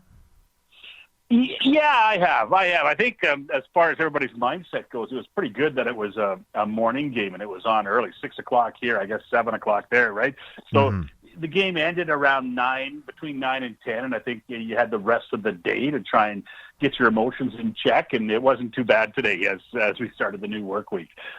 So you look What back... a game, though, eh? Like, it was... No, go ahead. Game to watch. Not a lot of goals, but, man, it was so entertaining. So looking back at the game, did the right team win? Well, not the team I was cheering for, or not the team I thought played the best, but the right team got the game-winning goal, right? So they automatically win. If you get the goals, you win the game, right? I'm obviously cheering for Canada, and I think they played probably their best game of the tournament, and just could not get anything by Connor Hellebuyck. If you would have told me going into the tournament that Connor would be the MVP of the gold medal game, I would have taken that. But, wrong Connor, right? Absolutely. So are you one of the people now that are saying, 3-on-3 format should never, ever happen in an Olympics game? Well, I said that before 3-on-3 ever happened. It didn't really click into me until the first overtime game. And I thought, I forgot it's 3-on-3 now, not 4-on-4 like it was in previous years. And it's not right. It's like deciding a football game, throwing footballs through a tire, right? It's not the real game. But it is what it is, and everybody knew the rules going into it. So it's a shame though that they have to decide it that way. Maybe they'll take a look at it and see. But that game, if they played 5-on-5, that game might still be going. Very true. I read an interesting article that suggested the fact that, maybe the 3-on-3 overtime is a bit of a gimmick. But at the end of the day, when you get into overtime and you have the 4 and 5 and 6 period overtime games seemingly in the National Hockey League, it becomes a gimmick as well, as the officials don't call anything, and it really doesn't resemble anything that's been played in the NHL in the regular season or even prior to that, because nobody wants to make the mistake. Is that a fair assessment in your mind? Yeah, I think a little bit. I heard somebody, I can't remember who it was, I heard somebody say that in 5-on-5 overtime you play not to lose, and in 3-on-3 overtime you play to win, because you're going to get your chances, right? And you got to take advantage of when they come. I mean, like McDavid had that opportunity, and the puck comes back the other way, and if Makar is able to get the puck and chip it in on the pinch, then all of a sudden it's McDavid with the puck, maybe in alone. The other way, it goes back and the U.S. gets an opportunity, basically a 3-on-1 against McKinnon. And if McKinnon gets to that puck first and chips it off the boards, it's McDavid and Makar 2-on-1 or 2-on-0 the other way. So the chances come quicker in 3-on-3 overtime. That's for sure. I was about to ask the question. 5 minutes over under for this period, but I couldn't even get the question out because they scored a minute and a half in, and it's just the chances come, and all those players are just too good 3-on-3 not to score quickly. So I think that assessment that you talked about was pretty correct. Morley Scott is the voice of the Edmonton Elks, and I believe you me, we are going to talk some football in just a bit. But before we put a bow, if you will, on the conversation around Canada's men's hockey team at the Olympics, going into Four Nations, Jordan Binnington was the guy that had all the questions marks on him, and then he does it. Connor Hellebuck has all the question marks on him, and then he does it in the Olympic Games. Does Connor McDavid have question marks surrounding him in the big game when it comes to 2 Stanley Cup final losses and a loss in the gold medal game at the Olympics, or am I making too much of this? I don't think so. I don't think not yet. Anyway, I mean, he did score the game-winning goal in the Four Nations and answer a few questions. I think. I don't think so because his game is always there, and I mean, even at the gold medal or at the Olympics, he set a record for points. Like, he did his job, right? He didn't get any points, I know, yesterday in the gold medal game, but I mean, I think he did his job through the tournament, and I think for the most part, I mean. His team didn't win the Stanley Cup, but he won the Conn Smythe one year, right? So I don't think it's fair to put that tag on him. If things keep going the way they are, maybe you start to think about it. But right now, he's the best player on the planet, and it doesn't matter who you are. If you tell me you don't want Connor McDavid to build your team around, you're lying. Well, no rest for him and the rest of the crew. Your take on the Edmonton Oilers being in the capital of Alberta. What's the outlook? What's the feeling around the team as they return from their Olympic break later this week? I think it's going to be a little tense going into these games. I mean, they start on the West Coast with games in Anaheim, LA, and San Jose. And the Oilers are in second place in their division. I think they're 4 points back of first place, which is very doable for them. So that's in the mix. But they're also in a position, and I believe if every team that has games in hand on them wins their games in hand on them, the Oilers will drop below the playoff cut line. So they're not home and cool by any means. They've got some work to do, and I think everybody knows they got to flip the switch a little bit for the final 24 games. All right, let's talk some football. Edmonton Elks. I tell you, you may not be able to win the Grey Cup in the offseason, but maybe you could lose it, some would stand to reason. Your assessment on what the Edmonton Elks have done this offseason thus far? Well, they didn't lose the Grey Cup, that's for sure. I think they made themselves a better team. They obviously didn't win it because you can't, as you say, you can't win it in the offseason. But I think they've had a good offseason. They had a pretty good free agency. They went after the areas that they thought they needed improvement in, and that is they needed an edge rusher, and they got Malik Carney. They needed to fix their offensive line, and they went out and they got those 3 guys from Hamilton with Manzi, Murray, and Bordner. That fixes the O-line and gives great competition for training camp on the O-line with guys like O'Donnell and Beard and Cordy when they open up training camp. They needed to solve the quarterbacking issue. They released Trey Ford because of everything that had gone wrong and the pending bonus that was due, but they re-signed Cody Fajardo. They got Taylor Powell, who will be the backup this year and the future, they believe, of the Edmonton Elks at quarterback. And they also reshuffled the deck at receiver by getting Austin Mack before free agency opened up, and then Joe Robustelli and Brendan O'Leary-Orange as well. So I think they're in pretty good shape. I think they got done what they needed to get done. The one thing, Dave, that Ed Hervey has done through this offseason that's kind of gone under the radar is re-sign his guys and keep the core group of players intact. He's done a great job of signing guys to extensions who already have a year left in their deal. He's gone up and he's signed them for an extra year. So guys like Tyrell Ford and J.J. Ross and Jalen Garnes, they've all signed, Vincent Blanchard too, their field goal kicker. They've all signed for next year. They were signed for 2026. Now they're signed through 2027. So Ed Hervey's done what he started doing last year, and that's get the core group of players together that are going to be the guys who make or break this team over the next 2 or 3 seasons. We saw in Saskatchewan this season the advantage of continuity. Mark Killam is in his second year as a head coach and his second year with the Edmonton Elks organization. How much does that stability allow him to grow upon the foundation that he built last year? When 2025 ended this past year, it was the first time in probably 4 or 5 years that we went into the offseason not wondering if the GM would be back, if the coach would be back, if the president would be back, because we all knew everything was going to stay stable at the top, and that had a trickle-down effect. And as I mentioned, Ed Hervey's re-signing guys to stay who already have years left in their contract. He put some guys in place last year in free agency. Probably didn't work out the way they wanted to, especially on the D-line, but he went and supplemented that in this year's free agency, and I think that's what the Elks are doing more so than anything, is getting some stability within the organization right from the top, because it has not been there probably since pre-COVID. Morley Scott is the play-by-play voice of the Edmonton Elks on 880 CHED. And Morley, what is the feeling in the community regarding the Edmonton Elks? Having family that lives in that area, they talk about the initiatives and the lengths that the Elks are going to involve the community in different programs. How do you see it? How do you feel?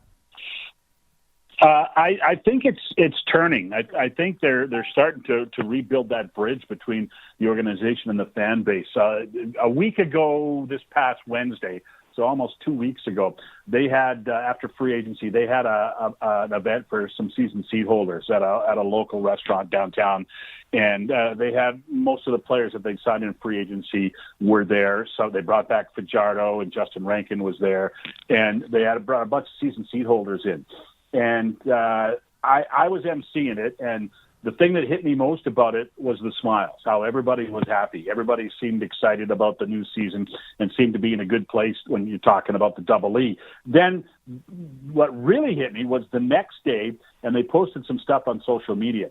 And if you follow the Elks on social media, especially on Facebook, every time they post something, you get 2 or 3 guys going, "Oh, you spelt Eskimos wrong. I'm not coming back till you change the name." On and on and on. And there's people who just keep hounding on the name change.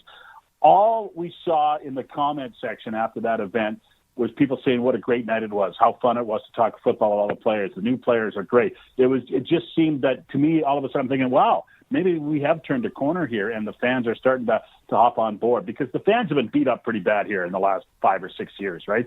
Haven't made the playoffs in 2019. We've had that long, horrible losing streak at home. They haven't had, winning seasons for a while.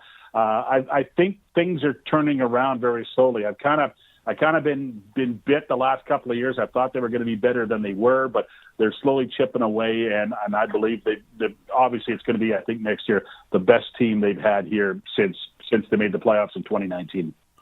It's funny you talk about the external noise, and we hear that outside of Edmonton as well, but one of the factors that I felt in that maybe even became a bit of a distraction was quarterback Trey Ford. And I'll go on record saying I'm cheering on every athlete to make the most of their opportunities, and the same held true for Trey Ford. Do you feel he got a fair shake in Edmonton, and is this parting of the ways between the Elks and Trey maybe the best for him moving forward?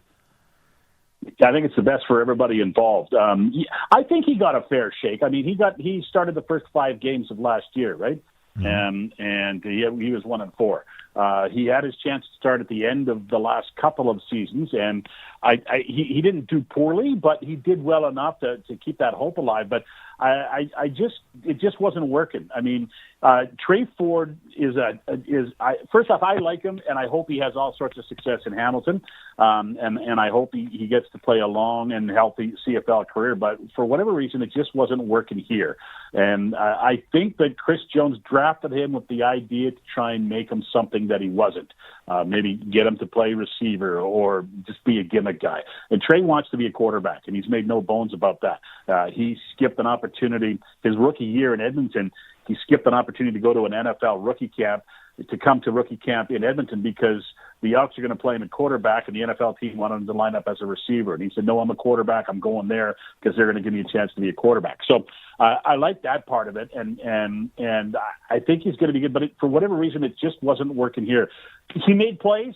He made great plays, and they brought us all out of our seats, got me yelling in the broadcast booth, and brought the fans out of their seats. But a lot of those plays came in double-digit losses, or 3 touchdown losses, and it wasn't consistent enough and didn't turn enough. So the thing that I think went against Ford last year, in the 5 games he got to play, the defense wasn't very good. The defense got much better later in the year. Then when Cody Fajardo became the starter, he didn't have to score 25 points a game to win, because the defense was playing much better. And I think that's kind of where Trey didn't get the fair shake last year. But it's done now. It is what it is.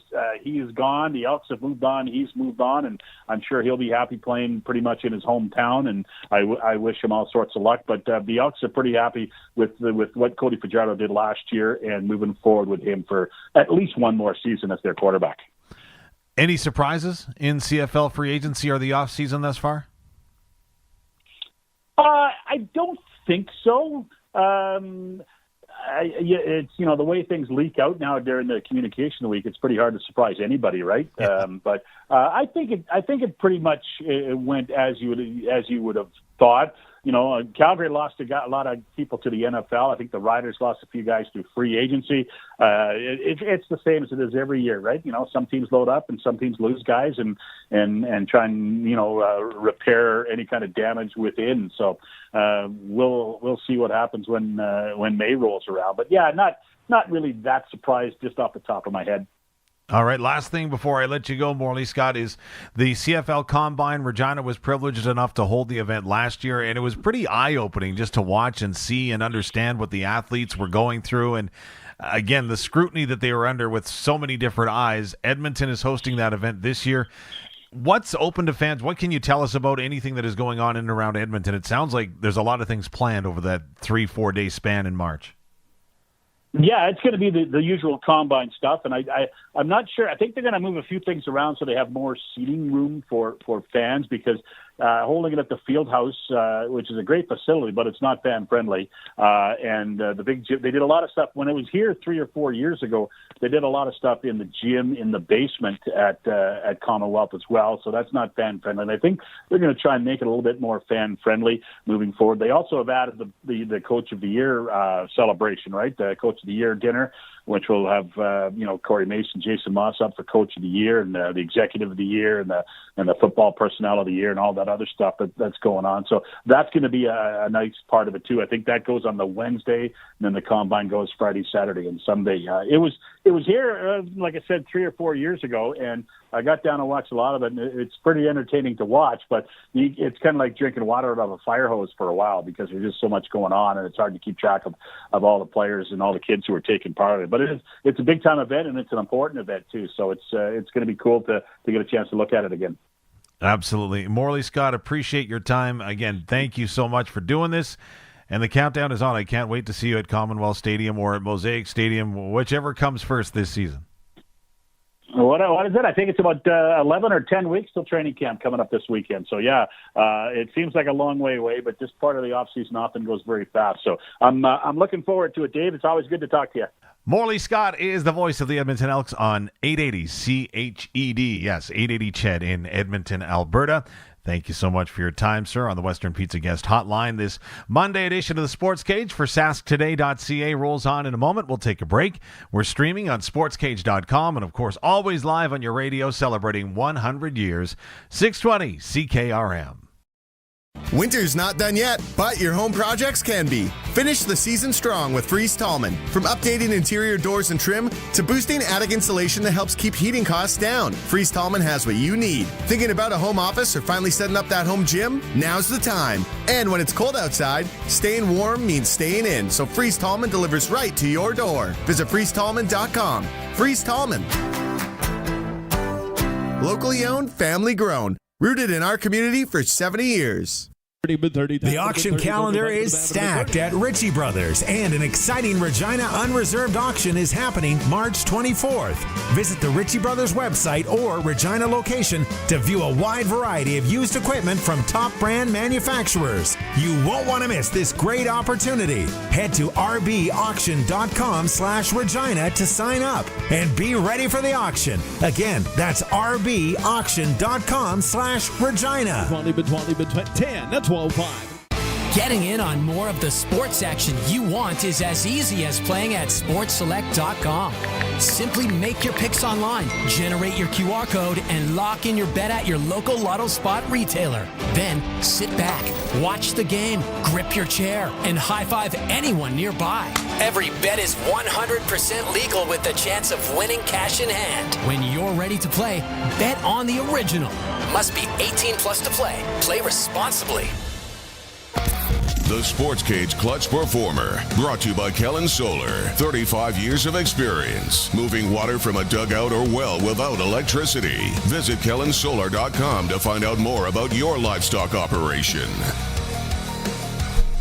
Well, a lot of clutch performers, of course, when it comes to the Winter Olympic Games. Canada winning 21 medals in total, finishes 8th overall in the medal standings, but You know, I'm going to go back a little closer to home with the Regina Pats Canadians. They were clutch themselves all season long. They finished first atop the under-18 AAA boys schedule and regular season stats. They will head into the playoffs later on this week. But we talk about Liam Pugh. You talk about Maddox Schultz, two outstanding young players on that team. But a guy that maybe gets overlooked a little bit had a sensational season in Malachi Martin. Plays 44 games, 37 goals, 41 assists. In the last game that he plays against the Prince Albert Raiders, he tallies a couple of goals and an assist. So another 3-point game for him. And if you look at his season, that's kind of the norm. He had as many as 4 points 3 different times this season at a game. So Malachi Martin, the clutch performer for Kellen Solar. Of course, Kellen Solar, you like that one, hey, Colson? Thank you. I appreciate that. 35 years of experience moving water from a dugout or well without electricity. Visit kellensolar.com to find out more for your livestock operation. The applause was for Malachi, but... Oh, really? Yeah. Oh, I thought it was me on picking a good clutch performer. I guess I just stole his spotlight, didn't I? Way to go. You know what? We've been talking and hearing from you a lot. Let's head back to the Prairie Land Rentals text line. You heard the conversation. Again, thank you to Morley Scott from 880 Ched for joining us, talking Edmonton Oilers, talking Connor McDavid, talking about the Olympics. And we've kind of put it out there. And there is a narrative that is going around, and rightly or wrongly, when it comes to, first of all, the format for overtime. Should it be 3-on-3, 4-on-4, 5-on-5, just keep going until somebody scores? Glenn says 3-on-3, 4-on-4, 5-on-5, anything is better than a shootout. And I would definitely agree with that. The shootout is going too far. But Trevor weighs in, and this is an interesting one. Again, we're talking a little bit about whether or not Connor McDavid has got to wear the horns right now as the guy that just doesn't get it done in the big game, right? And again, Connor Hellebuck was there. That's where the Canadian goalkeeper Jordan Bennington was. Ray Bourque was there for a long time before he left Boston and went to Colorado and won a cup.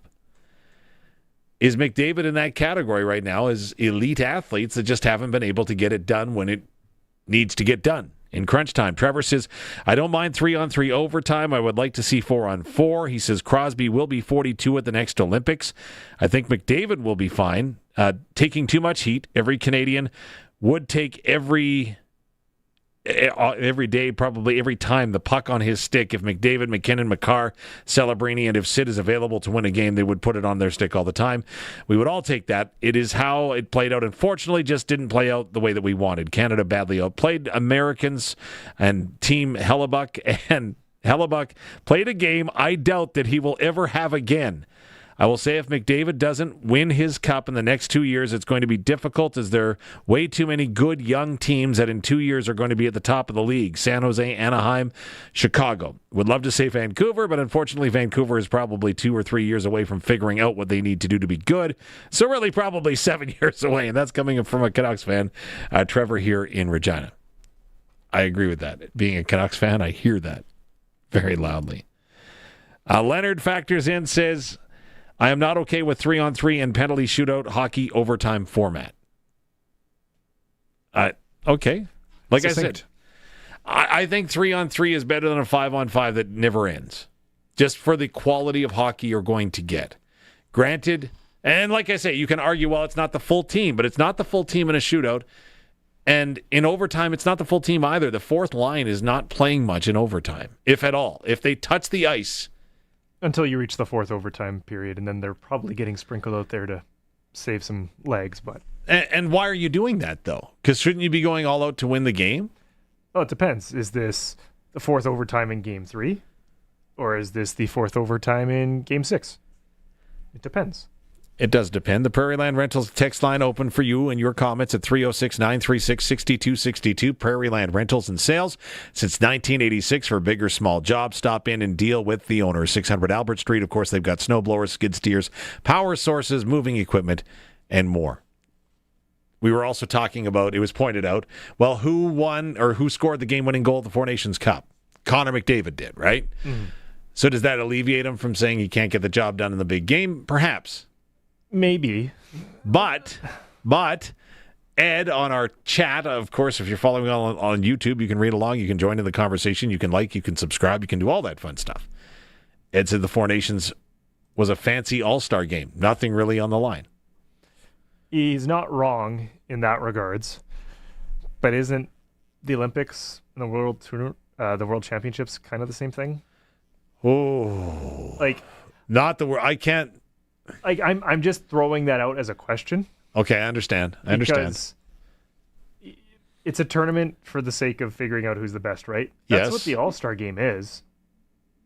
Well, I don't know. Four Nations was absolutely entertaining. Oh, yeah. And eye-opening. A lot of all-star games, like some leagues are thinking of just getting rid of them. Like even the Pro Bowl in the NFL. They're talking about what's the point. It was a flag football game in a warehouse on a Tuesday this year. Yeah. It's fallen far. Well, yeah, it used to be that everybody got a free trip to Honolulu, right? Exactly. Yeah, the NBA one this year, I don't know if you watched. It was more interesting and engaging, but that's almost simply just because of one player and not the actual format. The one thing that should be considered, in my opinion, and again, this is my opinion, and I'm probably wrong. Don't count yourself out yet, Dave. No, give it time. Give it time. The World Hockey Championship. Sure. Some people look at the World Hockey Championship as less superior, subpar, if you will, when you're talking international hockey. Compared to the Olympics? Well, compared to the Olympics or in general. Okay. Because the best of the best aren't there. And there are NHL players that go to the World Championship, predominantly players that haven't made the playoffs with their NHL teams. Mm-hmm. But having said that, like if you ask any of the athletes competing, they would not tell you it's subpar. Like they are going and they are going for gold. And they feel every bit of the devastation that you would with the Olympics, right? And not winning there. Yeah. Yeah. See, and that's some of the thing. I think that's one of the things sometimes that maybe with athletics in general, and again, I could be way off my kilter. Maybe I'm off my rocker, right? But every kid, every athlete, anyone that performs at any level of sport, that is, and again, pardon the expression, that is their Stanley Cup. Yeah. So, again, to discredit the Four Nations, I don't know if you can do that. To discredit the World Championships, I don't know that you can do that either. Yeah. It is a completely different ball of wax, I would suggest. But everybody wants the exact same thing. Yeah. Kurt on the text line here has a potential good idea, maybe a bit gimmicky, but how about 10 minutes 5-on-5? If no winner, 10 minutes 4-on-4. And if still no winner, you go 3-on-3 until the winner has been decided. I'm like, why stop there? Go another 10 minutes, go 2-on-2. Another 10 minutes, go 1-on-1. Another 10 minutes, then it's just goalies. No, and actually, don't kid. There was a tournament. There's the KHL All-Star. Yeah. Yeah, I saw the videos too. Yeah. And even in minor hockey, it's been done in minor hockey tournaments, right? Yeah. Yeah, and for those who didn't see, the KHL All-Star Tournament, they did hardest shot, but with the goaltenders. And some of them, nice shot. Most of them completely whiffed or fell or something. It was hilarious. And, like, that's what you got to do in All-Star games, All-Star tournaments, whatever. Just have fun with it, right? So. I've been to an NHL All-Star game. Mm-hmm. I thought it was pretty cool. But again, this is before all the funky formats and everything that they've done. It was back when Vancouver hosted the game when, what is the name of the arena now? Rogers? In Vancouver? Yeah, Rogers Arena. Rogers Place is in Edmonton. Rogers Arena is in Vancouver. And so it was Not back to be when confused with Rogers Center. That's right. It was back, it actually, because it opened as GM Place. So it was actually just when GM Place had opened, right across the street from BC Place. Maybe we should talk about the renovations being done there and the cost to build. No. We're done that. You want to guess its capacity? 14? 15? 16? 16. I'll go 16,000. Since 2002, it has been over 18,000. Ooh, okay. The entire time. Currently, it is 18,871 with at least 19,000 standing room. Okay. But back when it was new, so it had that many people in it. That was the first All-Star game experience that I'd went to. Yeah. That was pretty cool. General Motors Place. Yeah. Now Rogers Arena. Yeah. Hey, fun fact, if you want to have and be the smartest person at the table, did anybody notice the subtle change that occurred during the Olympic hockey tournament? Again, both men's and women's? I saw I'm pretty sure I'm familiar with what you're talking about. But The boards? Yeah. Yeah. So if you look at the first, I think it was the first 3 days of competition, men's and women's. Yeah. The boards were very, very dark, right? They don't put up sponsors in the Olympics like you do in North America, like you do anywhere else, right? So they had the Olympic logos and whatever, but they had a dark background. Yeah. If you want to have fun, look at the end of the tournament when they went to a light background. Reason being, so the goalies could pick up the pucks. Yes, because was it Czechia or Slovakia or somebody who scored on the U.S. from like mid-ice? Yeah, and they said the goalie couldn't see the puck. Yeah, which I'm like, makes sense. And then I saw somewhere in an article, someone was like, they were planning to replace it anyways, so they ordered it 3 shades later or whatever. So there you go. Fun fact, they did the exact same thing in 2010 in Vancouver. Just saying. You'd think that they might have learned a lesson there. Just saying.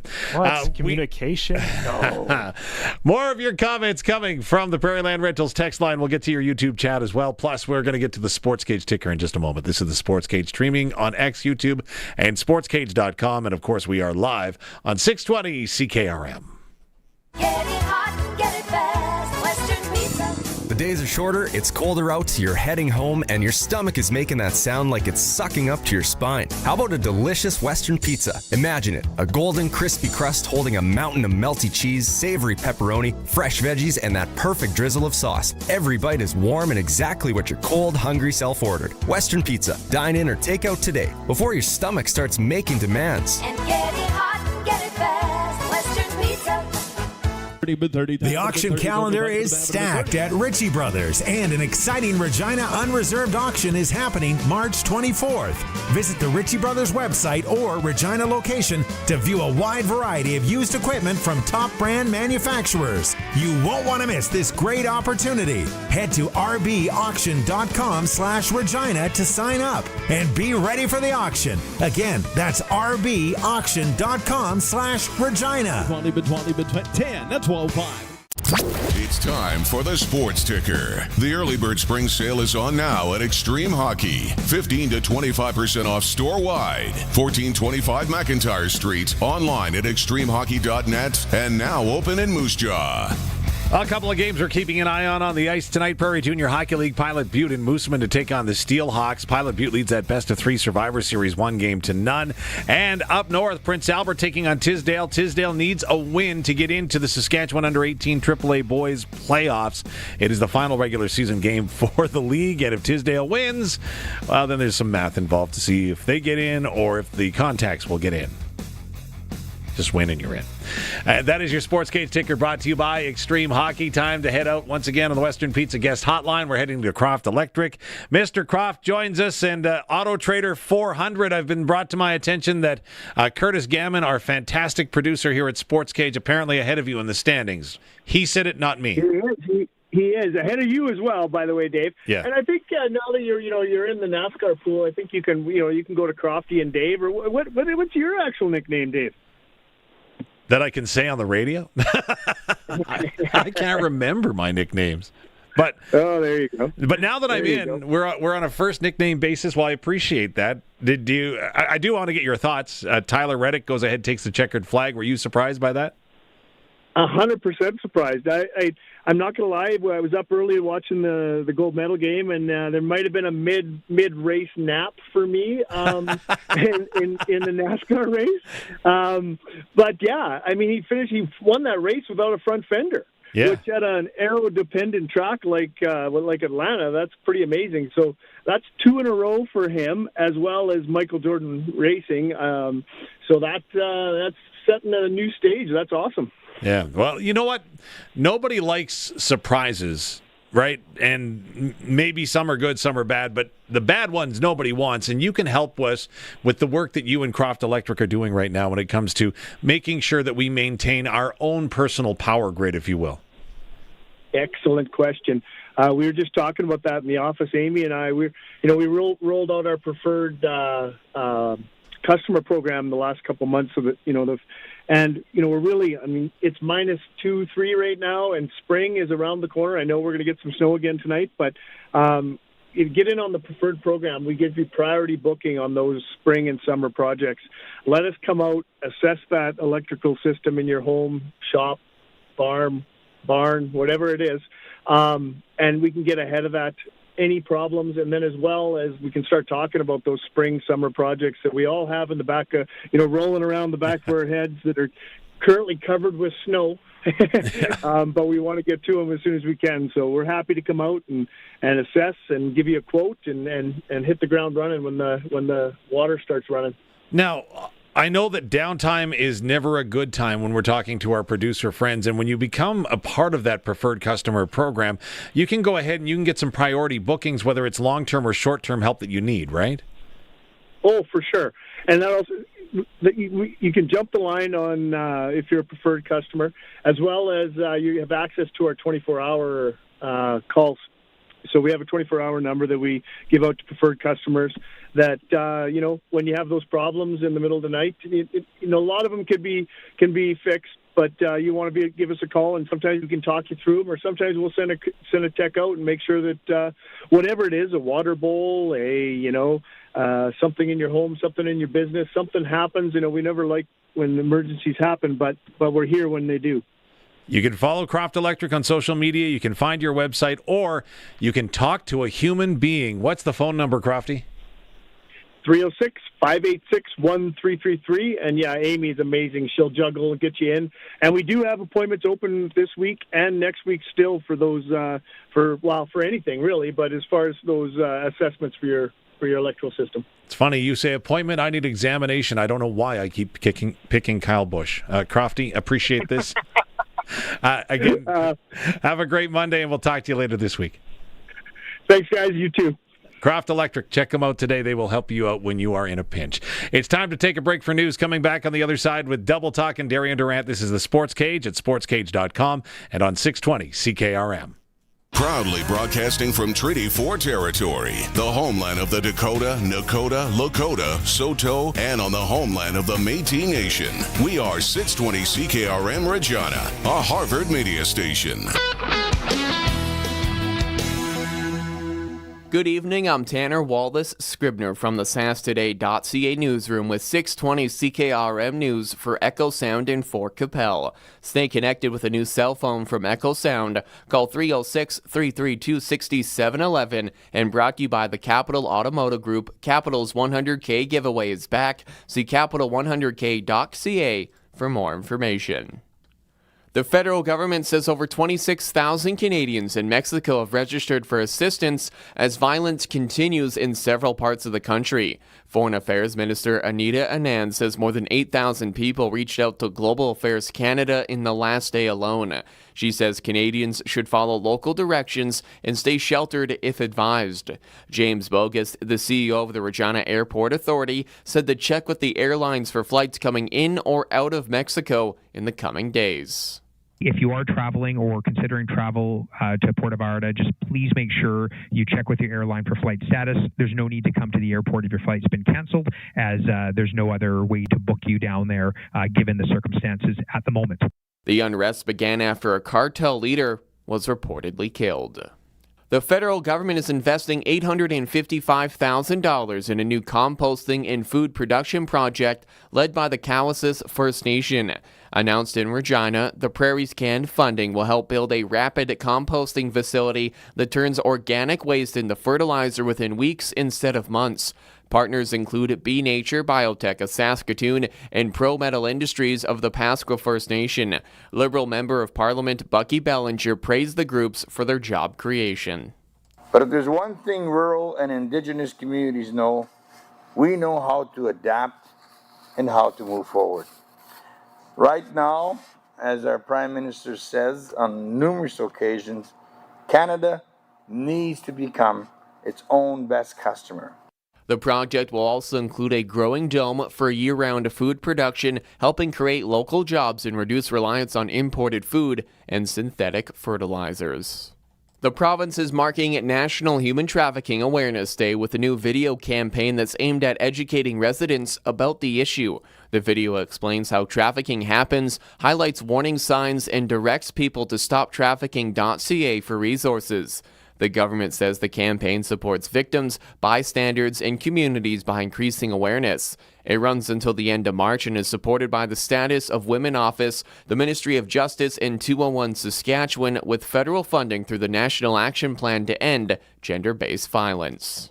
That's 620 CKRM News. Read more stories from around your community and around the province at sastoday.ca and 620CKRM.com.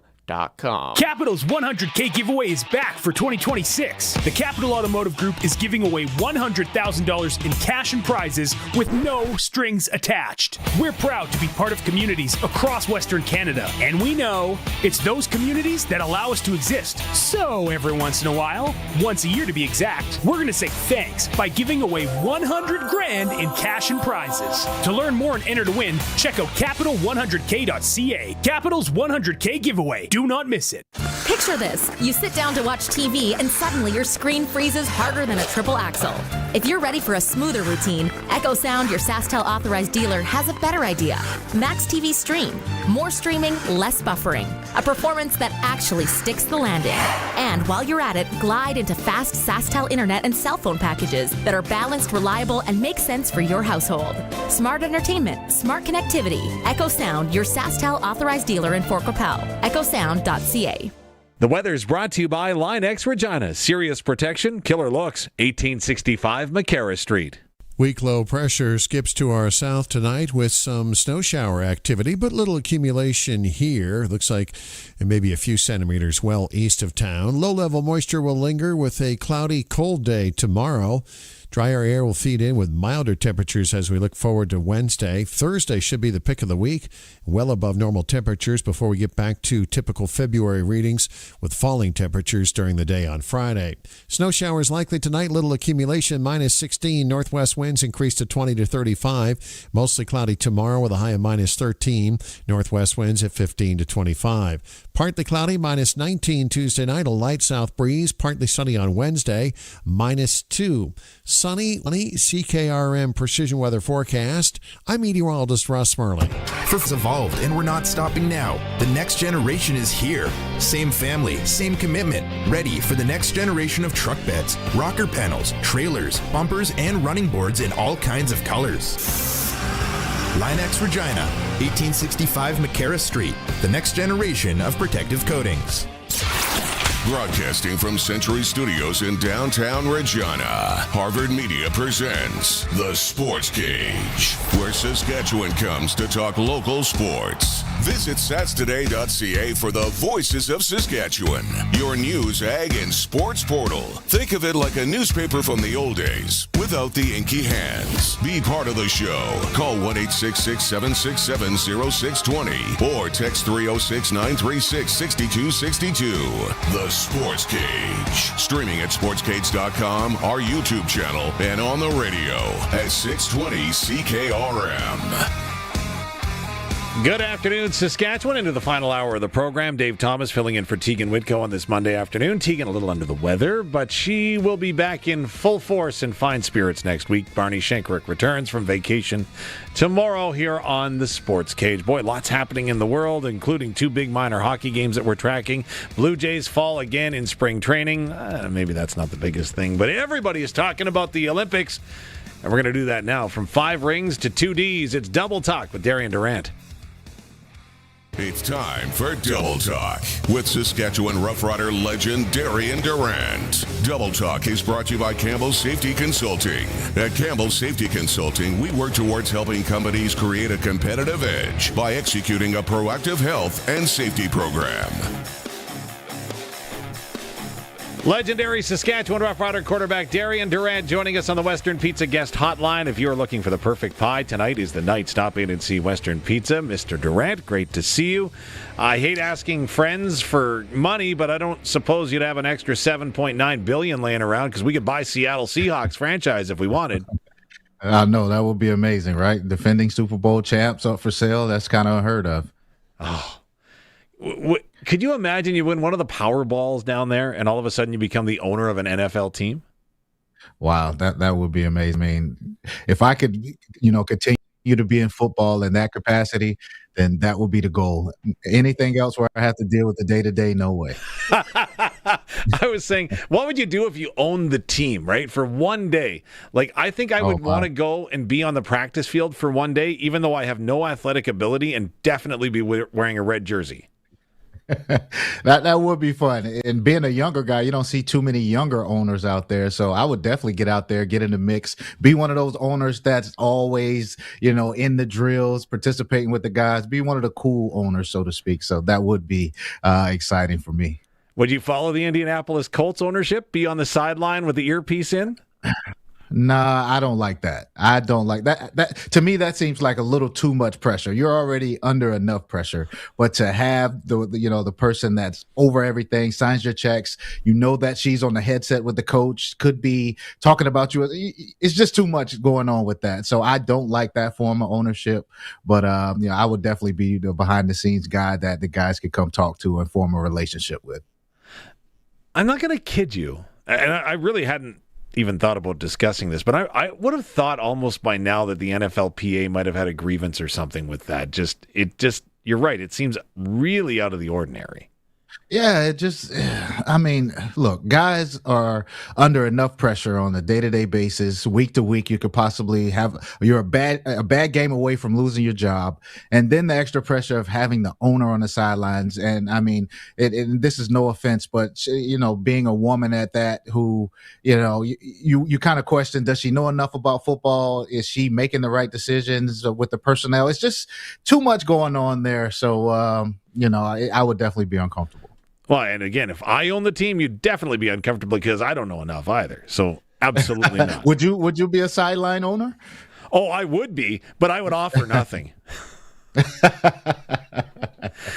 Some owners just write checks, so you could be that.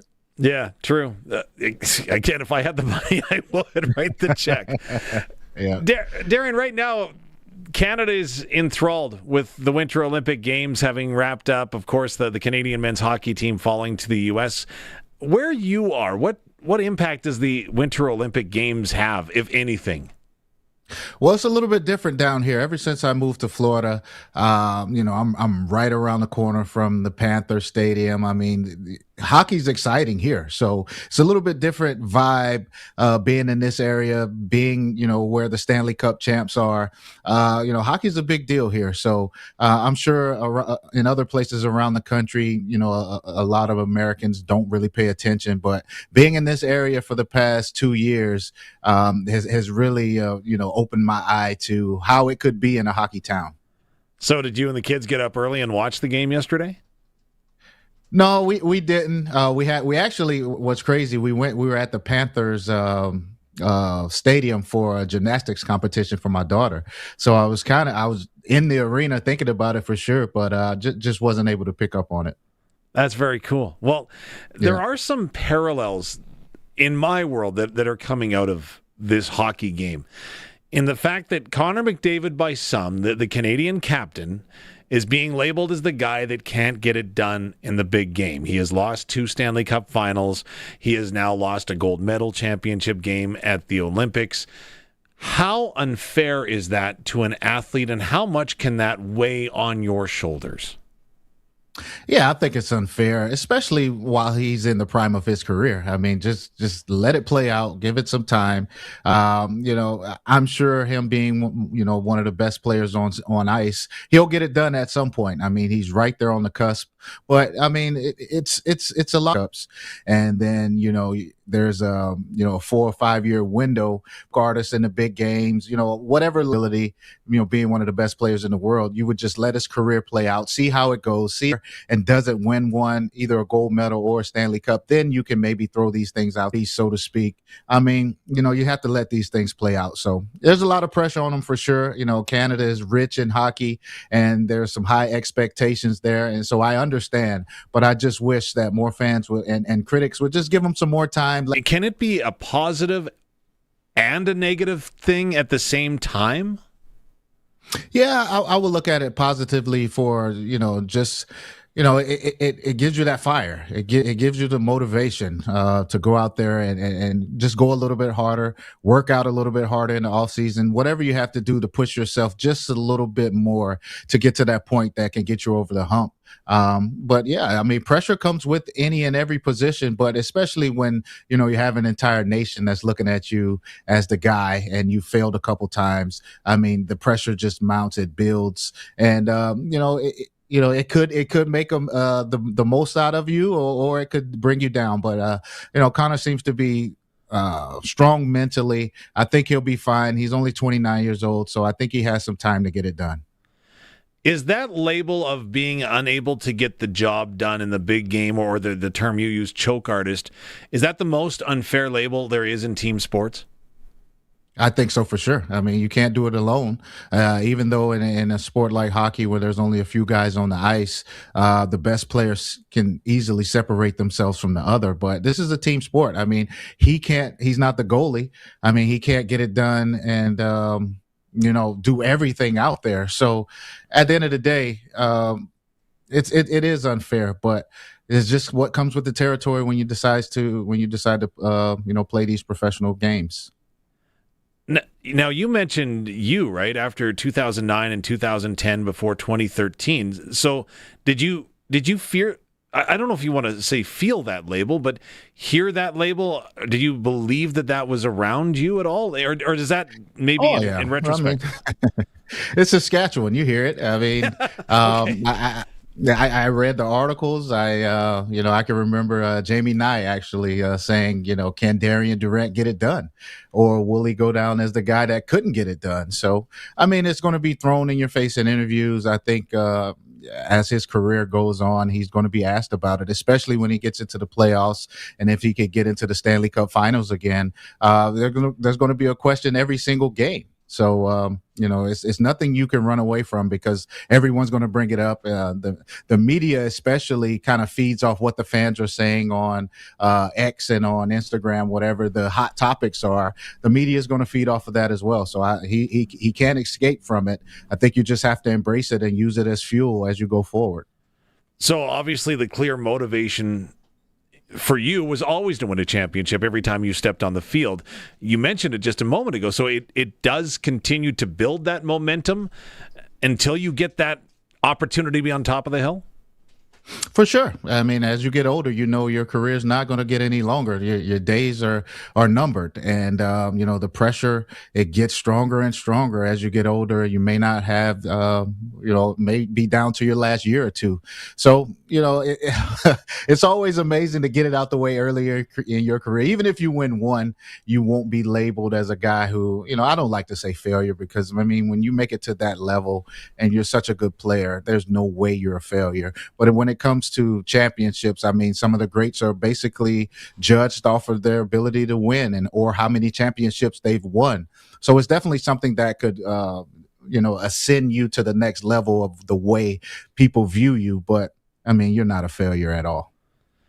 One of the things that I will never forget about that 2013 Grey Cup championship game was just seeing the raw emotion on your face. And I'm not talking the trophy presentation, but like the moment you stepped off the field, off that stage, it to me, and again, I hope that I'm not putting words in your mouth, it seemed like there was a moment of realization of the accomplishment.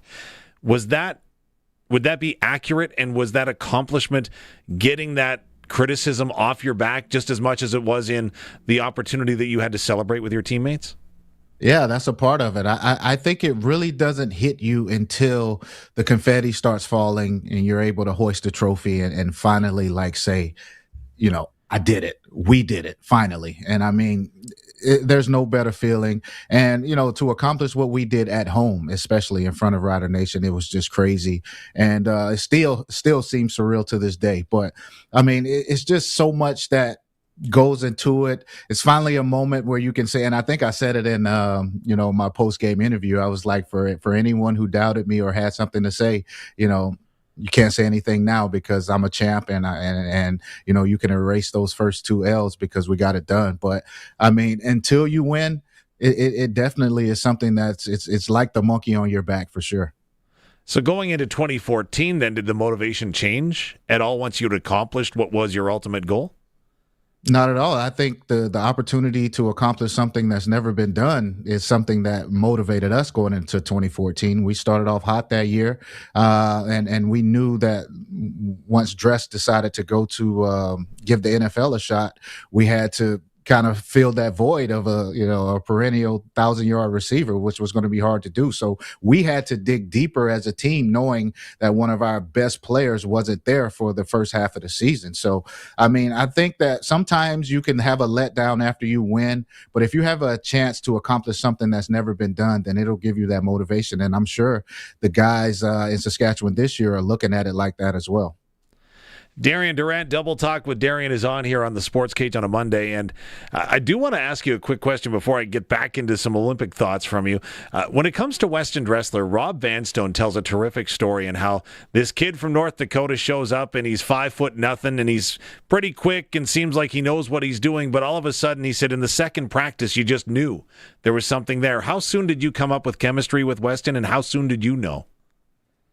Well, you knew immediately. I mean, when he got out there, and it was just tough for guys like Eddie Davis and, some of the greats. They even said, man, this guy's going to be special. He's hard to deal with. You knew. And I think you can see in some guys, when they have it as soon as they step on the field, and Weston was one of those guys. So I knew immediately that in order for me to have success, I needed to work directly with him. So we would go after practice and get some extra throws in. We talk all the time in the film room about the spots that he liked the ball in and how he likes it. So, whenever you have a guy like that and he has a special gift, then you want to make sure you get in tune immediately. And how was it then making the receiving room collaborative at that point? Because you had Getz, again, Rob Bagg is kicking around. You've got these guys, and here comes Weston Dressler.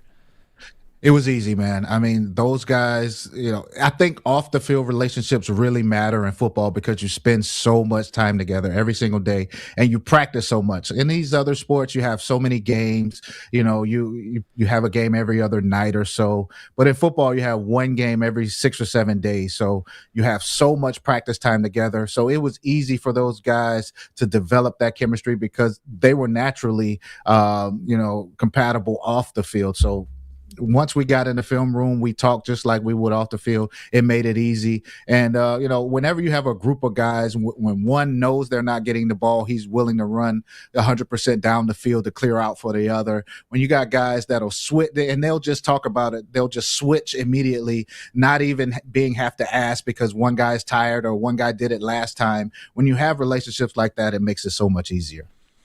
Darian Durant is an athlete. You're a 1%er, right? A guy that gets to play professional sports. Was there any point in your athletic journey that you thought, it might be pretty cool to be an Olympic athlete? I never really thought that far because football was never in the Olympic Games. So I never really kind of pictured myself in that type of environment, but I'm sure it would be cool. And, I think that whenever you get a chance to represent your country and, be a part of that and be able to accomplish something that, even smaller than that 1% or that 0.5% that get a chance to go to the Olympics, I mean, that's just something amazing in itself. Mutual friend of ours, when we ran into each other in Ottawa last year, says, Darian looks like he could still play. So let's throw out a scenario.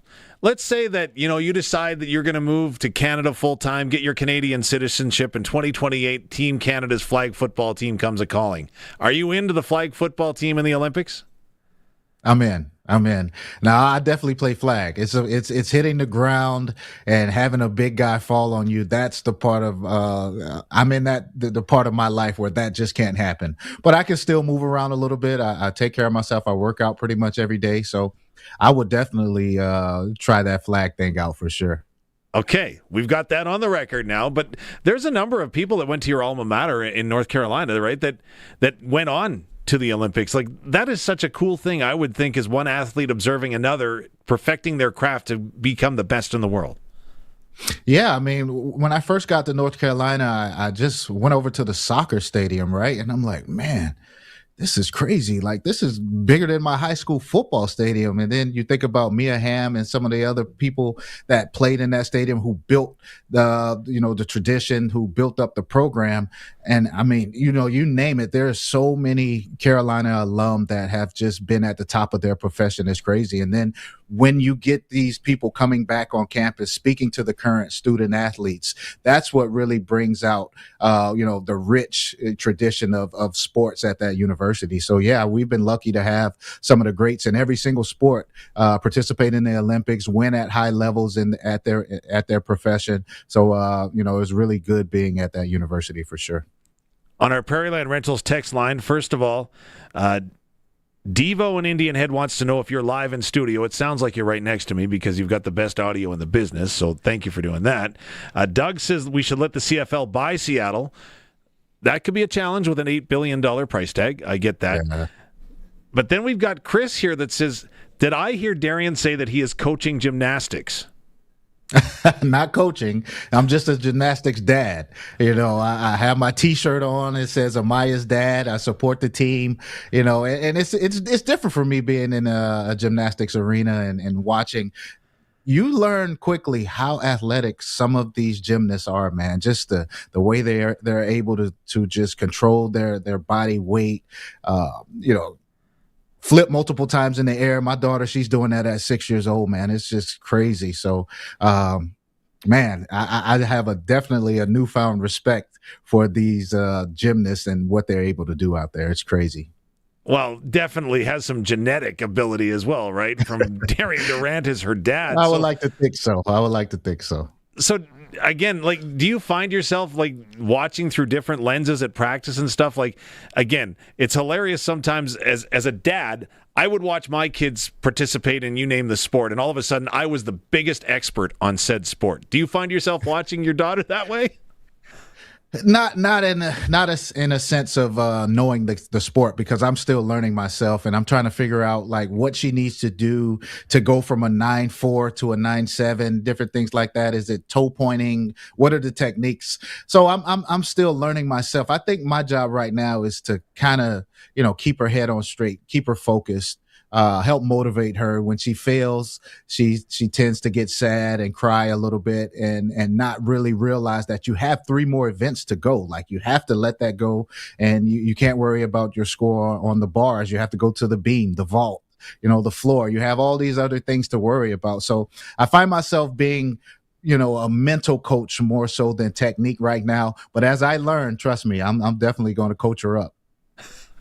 See, it's funny because you should coach me up, because I'm still hung up on that last stupid question. If you were a coach of gymnastics, come on, Dave, you can be better than that. Doubles, but before I let you go, I just want to go ahead and get your thoughts real quick when it comes to the Olympic Games as a whole and Team Canada. Like I say, I know that there's a lot of pride that is going around. What would you say to the athletes that are coming back, whether they were successful in their competition or not? Because just getting to an Olympic Games is huge, and for an athlete to just get to that opportunity to compete and succeed, I think is a big win overall. Absolutely. I mean, there's no reason to hang your head. I mean, as a guy who's lost in the biggest game numerous times, I mean, there's just no reason. Just use it as fuel, use it as motivation. You still have the support of your country, and just it's time to go to work. I mean, the team you lost to is a great team. Last time we won was 1980, Miracle on Ice. So you have to think that there's some type of fate there. It's due. It's just our time. I mean, the game went into overtime. You're right there, a play or two away. I'm sure guys are going to sit and rethink the game in their heads and try to figure out what they could have done to win the game. So there's really nothing to hang your head about. Canada is known for hockey. In my opinion, is one of the best countries in the world for hockey, and you guys will be back. So don't worry. It was just our time, and I'm a believer in sports that sometimes it's just not your time. And I think that in this case, it's just the U.S.'s time to win. It's been forever. And, it's just like that sometimes. Okay. I said no more questions. Last question before I let you go then. Ever in your realm of possibility, would you have imagined that a dipstick named Dave Thomas that asked you probably a dumb question on the field after winning the 2013 Grey Cup, could you envision that 13 years later you would be analyzing hockey with him on 620 CKRM? If you would have told me this back when I was playing, I'd say you're crazy. I mean, and even though Getz is my guy, we would talk hockey from time to time. And if I saw Ryan or whatever, I would ask him a question or two. But look, I would have never thought in a million years that I'd be right here talking about hockey or even paying attention to hockey to this extent to even have something to talk about. So it's amazing to me. But that just goes to show you just never know what life may have in front of you. So you just have to keep living and keep moving. Glad that the dipstick part of the conversation didn't throw you off. Thanks, Darian. I don't look at you like that. You're my guy. Darian, appreciate you. Thanks again for doing this. Again, good luck at the next gymnastics meet, and I'm sure we'll talk again soon. Thank you. Sounds good. Legendary Rough Rider quarterback Darian Durant. It's Double Talk on a Monday here on the Sports Cage. We are going to take a break and come back with a Regina Pat player that celebrated a significant milestone in his junior hockey career. They're going to join us next on the Western Pizza Guest Hotline, the Monday edition of the Sports Cage, brought to you by sasktoday.ca. It's just like your old paper, except you don't get ink on your hands anymore. sasktoday.ca. Check it out for yourself, and be sure to subscribe to the daily newsletter to get that news delivered right to your inbox. The Sports Cage, we're streaming at X, YouTube, and on sportscage.com, and of course, we're live on 620 CKRM. Get it hot and get it fast. Western Pizza. After shuttling the kids to hockey, dance, piano, and what was next? Sumo wrestling? The last thing you want to do is cook. Imagine this instead. Piping hot Western pizza loaded with cheese, melty toppings, and that perfect crispy crust ready to hit the table in minutes. No chopping, no stirring, no mess. Just a warm, delicious reward for surviving the day. Western Pizza. Dine in or take out today before your stomach demands its own carpool. And get it hot and get it fast. Western Pizza. It's time for the Sports Ticker, brought to you by Steelcraft Doors Regina, made in Western Canada for Western Canadians.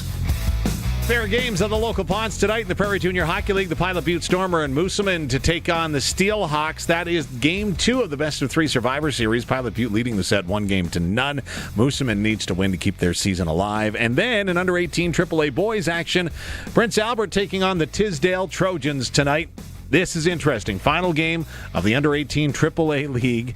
And if Tisdale wins, then they draw into a tie for the final playoff spot with the Saskatoon Contacts. There's a big tiebreaker and stuff that would have to be sorted out. It's interesting. Also in Grapefruit League baseball action today, the New York Mets defeated the Toronto Blue Jays 4-3. Of course, you can find out more by going to sportscage.com. The Sports Cage Sports Ticker is brought to you by Steelcraft Doors. As we transition over and still talk hockey, it's time for Pat's Chat with Dayton Deschamps of the Regina Pats joining us on the Western Pizza Guest Hotline. Of course, the perfect pie every time. And, of course, all of your Greek favorites. Get them today. Dayton, great to see you. And first of all, let's start with the congratulations. 100th career Western Hockey League game against Penticton on Saturday night. Didn't get the result you wanted, but what does it feel to have 100 games under your belt? Pretty cool. I never thought I would be in this situation. So to have those 100 games and see that online, it's a pretty cool accomplishment for me. Absolutely. 7th round draft pick of the Saskatoon Blades once upon a time. What does that say about your resiliency? Because, again, when you're drafted in the 7th round, there's not a lot of heightened expectations that you're someday going to become as much of a prominent player on the roster as you are right now. Just kind of what my parents have instilled in me is just to stick with it. And I had a lot of help with my midget team, with my GM from there, who helped me get to Regina and have this career so far. Oh, I thought for sure you were going to throw out the Blazers name right there, especially when we're talking about the Contacts perhaps missing the playoffs tonight. No? Yeah, no, it was the Blazers, Cole Shepard and I can't remember the other name, but they helped me a lot to get to where I am, so I'm thankful for that. Now, as mentioned, you were originally drafted by your hometown Saskatoon Blades, which must have been a thrill at the time, but then right on New Year's Eve, 2023, you were traded along with Zach Moore to the Regina Pats. What was your reaction at that time? I was shocked, to say the least. I didn't know that was in the works, and was my dad's birthday that day, so we were celebrating it. And then out of nowhere, I get this call saying that I'm going to Regina. So I was pretty shocked at first, but I'm happy the way it went. And it seems to have worked out well as you become one of the most reliable and dependable defensemen in the lineup and playing your game, which I would suggest is a very physical game, but also a very responsible game. Would you agree with that assessment? Yeah, for sure. I've never been the most offensive guy, but I am the guy that can always be trusted to be put out in those situations where you don't want the other team to score. So, and I kind of just live by that. Well, you've had a tremendous run here with the rest of your teammates over the last week and a bit. The lone blemish, that 100th game on Saturday night against Penticton. But prior to that, you go ahead, you put together a 5-game winning streak. What's been going right for the Regina Pats right now? We're just really starting to click as a team, and we're really focusing. We all have the same mindset to play a certain way of hockey, and the last 5 games have just shown how much we want to win and make the playoffs this year. How big of a focus is that in the dressing room, watching the standings night by night? Because you're in the thick of it right now, sitting in 7th in the second last playoff spot, if you will, in the Eastern Conference. But it was just a week ago that you were sitting in 9th. Mm-hmm. It's been our team goal since the start of the year. So that's all we care about right now is making the playoffs, and we're doing everything we can to do that. Prince George Cougars in town on Wednesday night. What are you expecting? A fast and good team. They're definitely going to be a challenge, but we've shown that we can beat any team on a given night. So I'm excited for that one. It's the second, or I guess third consecutive game playing a team only once in the season, right? In the BC division, now coming into the East division to play their games. Is it more difficult or maybe a little more fun preparing for a team you're only going to see once and don't have a lot of film on? It definitely makes it interesting. The film does help, but when you play a team once, it makes it more fun because you have nothing to save it for, and you might as well just play your best against that team because you're never going to see them again. 2 questions left for you, my friend. Number 1, game number 100 is on Saturday night. Do you remember game number 1, and what was it? Game 1 was in Prince Albert. And we won 3-2 in overtime in the Art Hauser, so that was a pretty memorable one. Pretty stellar start for sure. Okay, last but certainly not least, Canada falls in the Olympic gold medal game, but I do need to go back to the final game of the round robin in men's hockey at the Olympics. No way were you cheering for French, even though you're fluent in French, right? No, I'm Canada at heart, so I'm always going to be cheering for them. Still very fluent in French, though. Yeah, I try my best. I'm trying to remember as much as I can. So, who do you speak French to the most? My grandma, for sure. She speaks pretty good French, so whenever I go see her, we usually have conversations in French. Your roommate is Zach Lansard, not him? We have in the past a little bit. Last year with you and Hue, we'd talk some French with, but not so much this year. Well, we're talking wins right now with your Regina Pats. Again, you guys are putting together a sensational stretch down the stretch run of the season. Continued success. Congratulations on 100 games, Dayton, and I appreciate you doing this today. Awesome. Thank you very much. I appreciate it. Dayton Deschamps from the Regina Pats and Pats Chat. They're back on the ice on Wednesday when they take on the Prince George Cougars. We're going to take a break, and we're going to come back with Daniella Ponticelli, who is living her Olympic dream, and she'll tell you about it when we come back in a moment. The Sports Cage, of course, on this Monday for sasktoday.ca. We're streaming at sportscage.com and on 620 CKRM. Winter in Saskatchewan tests everything, our patience, vehicles, and sometimes our bumpers. From icy parking lot dings to serious highway mishaps, choosing local matters. At Regina Motor Products Collision Center, we're Saskatchewan owned, run, and we drive these roads too. An SGI accredited full-service collision center working on all makes and models. Submit your SGI claim and book your appraisal. It's easy. When you need repairs you can trust, it's neighbors helping neighbors. Regina Motor Products Collision Center, south at Highways 1 and 6 Albert Street, rmpchevrolet.com. When it comes to your financial future, do you know where you're headed or what happens when you retire? That's where Chad Reach, Senior Wealth Advisor, and the team at GP Financial Services and Oviso Wealth come in. They offer independent, local advice, smart client-focused planning for every stage of life. Visit gpfinancial.ca